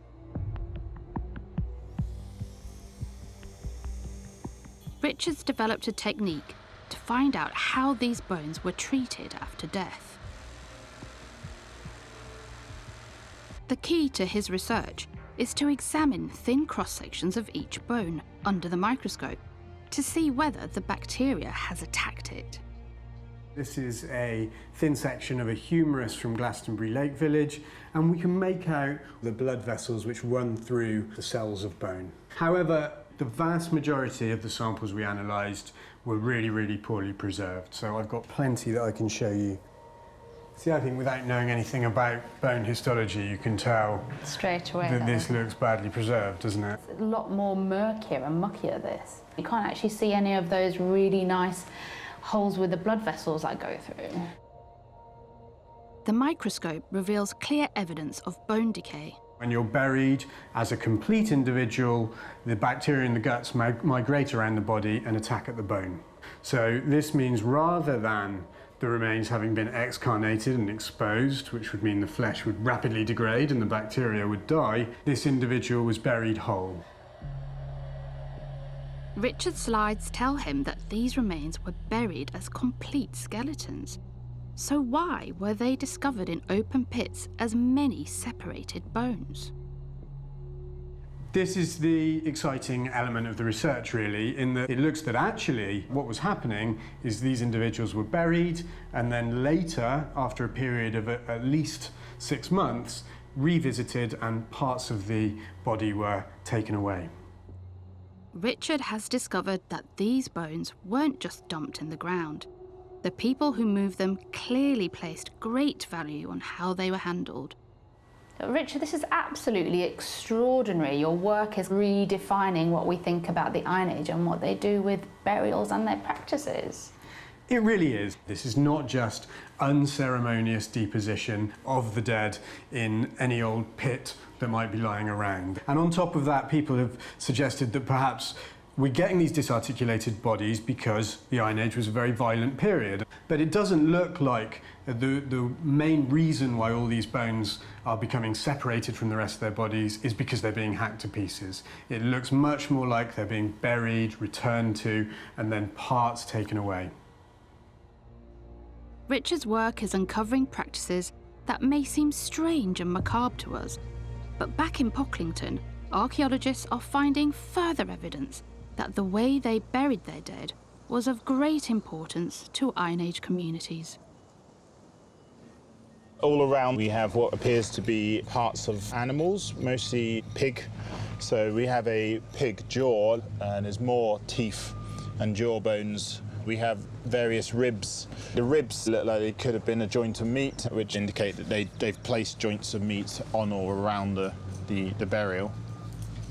A lot of the pig bones seem to be from juveniles. Suckling pig is your nice cut of meat, very sweet tasting meat. But it's also, in a way, a bit of waste of resources to consume your animals young. These haven't been fattened up for a year, which is an indicator that you've got a lot of money or a lot of wealth, and basically you can afford to take the best cuts of meat when you want.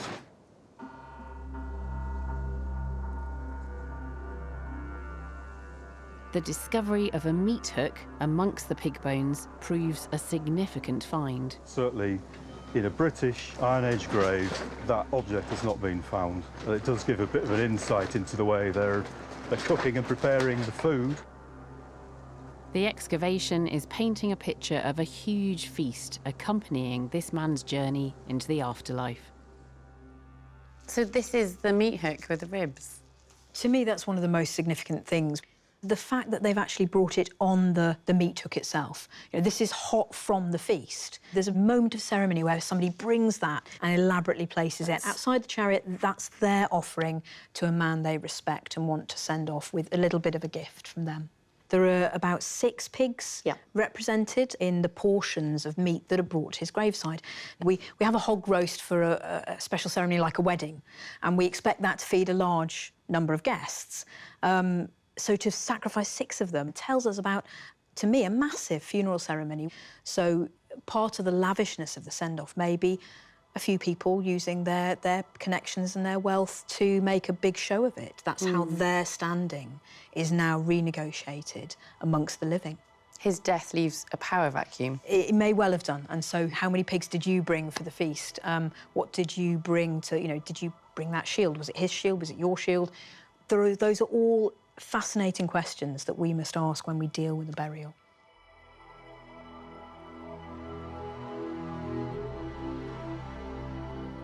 It's such a colourful picture, this idea of an Iron Age funeral with this important man, this leader, this chieftain, lying in his open grave with his chariot and his horses, and the whole community converging to witness this event and feasting together.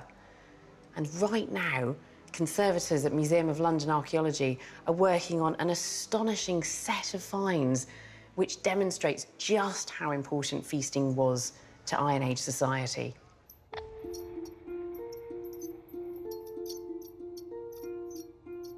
I'm joining John Thomas, whose team discovered 11 cauldrons near the village of Glenfield, near Leicester, and Liz Barham, who is conserving the cauldrons.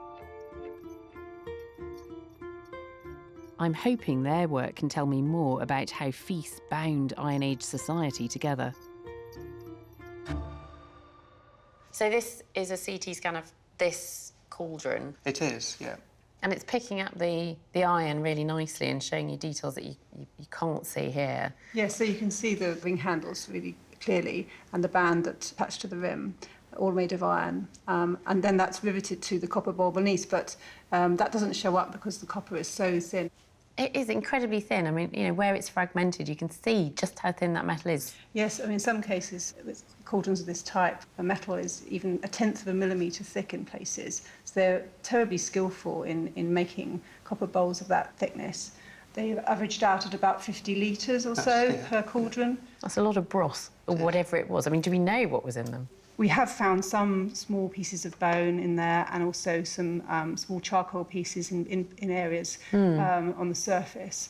But residues that have been found on similar cauldrons have shown that they've had meat stews in, honey-type mead drinks in them, so alcohol.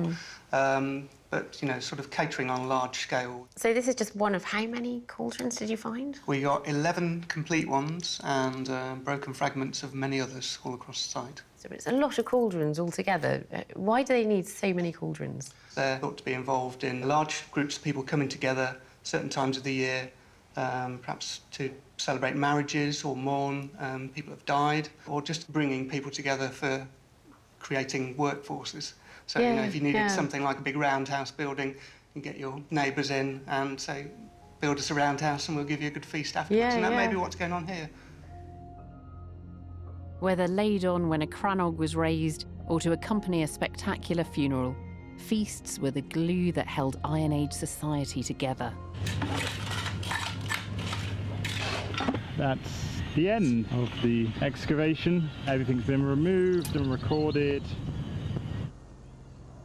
After 11 weeks of excavation, Paula's team of archaeologists have finished unearthing this extraordinary chariot burial. Now, using 3D photography of the skull and the latest modelling techniques, we can paint a portrait of the man it honoured. So we know he was at least in his late 40s, if not a bit older, and you've had a facial reconstruction done. The moment of revelation. Oh. Well, he's somebody I'd follow. He looks powerful. He does, yeah. He is an older individual, you can see that already, that sense of exuding an air of authority. And I think, you know, his burial is set apart in the landscape. He has some fame, some renown, and is somebody who's looked to in all sorts of situations. The isotope analysis says he's from the locality, although he's moved around. He originally was on the chalk, which we could interpret as the higher worlds, and then in later life has moved. So, no, we're going with he's a local. Yeah. We found out more about the community, the society at Pocklington in the Iron Age. How has this contributed to our understanding of Iron Age Britain? To me, it's valuable because they didn't write records, and so the way in which they're orchestrating this funeral with the ponies pulling the chariot, the drama that happens around this, the placing of the body, the placing of the joints from the feasts, the little grave goods, the degree of craftsmanship that's gone on in the making of the things that go into that grave, the technology of that chariot. That enables us to tell a much richer story of these people than we could ever have gleaned from the classical authors' accounts.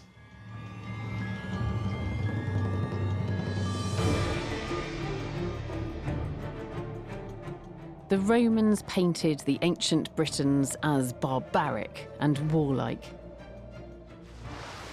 But the archaeological digs that we've followed across Britain this year give us a different view. Our digs show us that these so-called savages lived in sophisticated and well-connected communities. The chariot, the 2 ponies, and the stunning bronze shield reveal the achievements of the Iron Age in one spectacular burial. Smart engineering, highly skilled metalwork, and sophisticated beliefs were all brought together to send this figure on his way to the afterlife. These digs are revealing that far from being warlike thugs, the Iron Age Britons didn't need civilizing at all.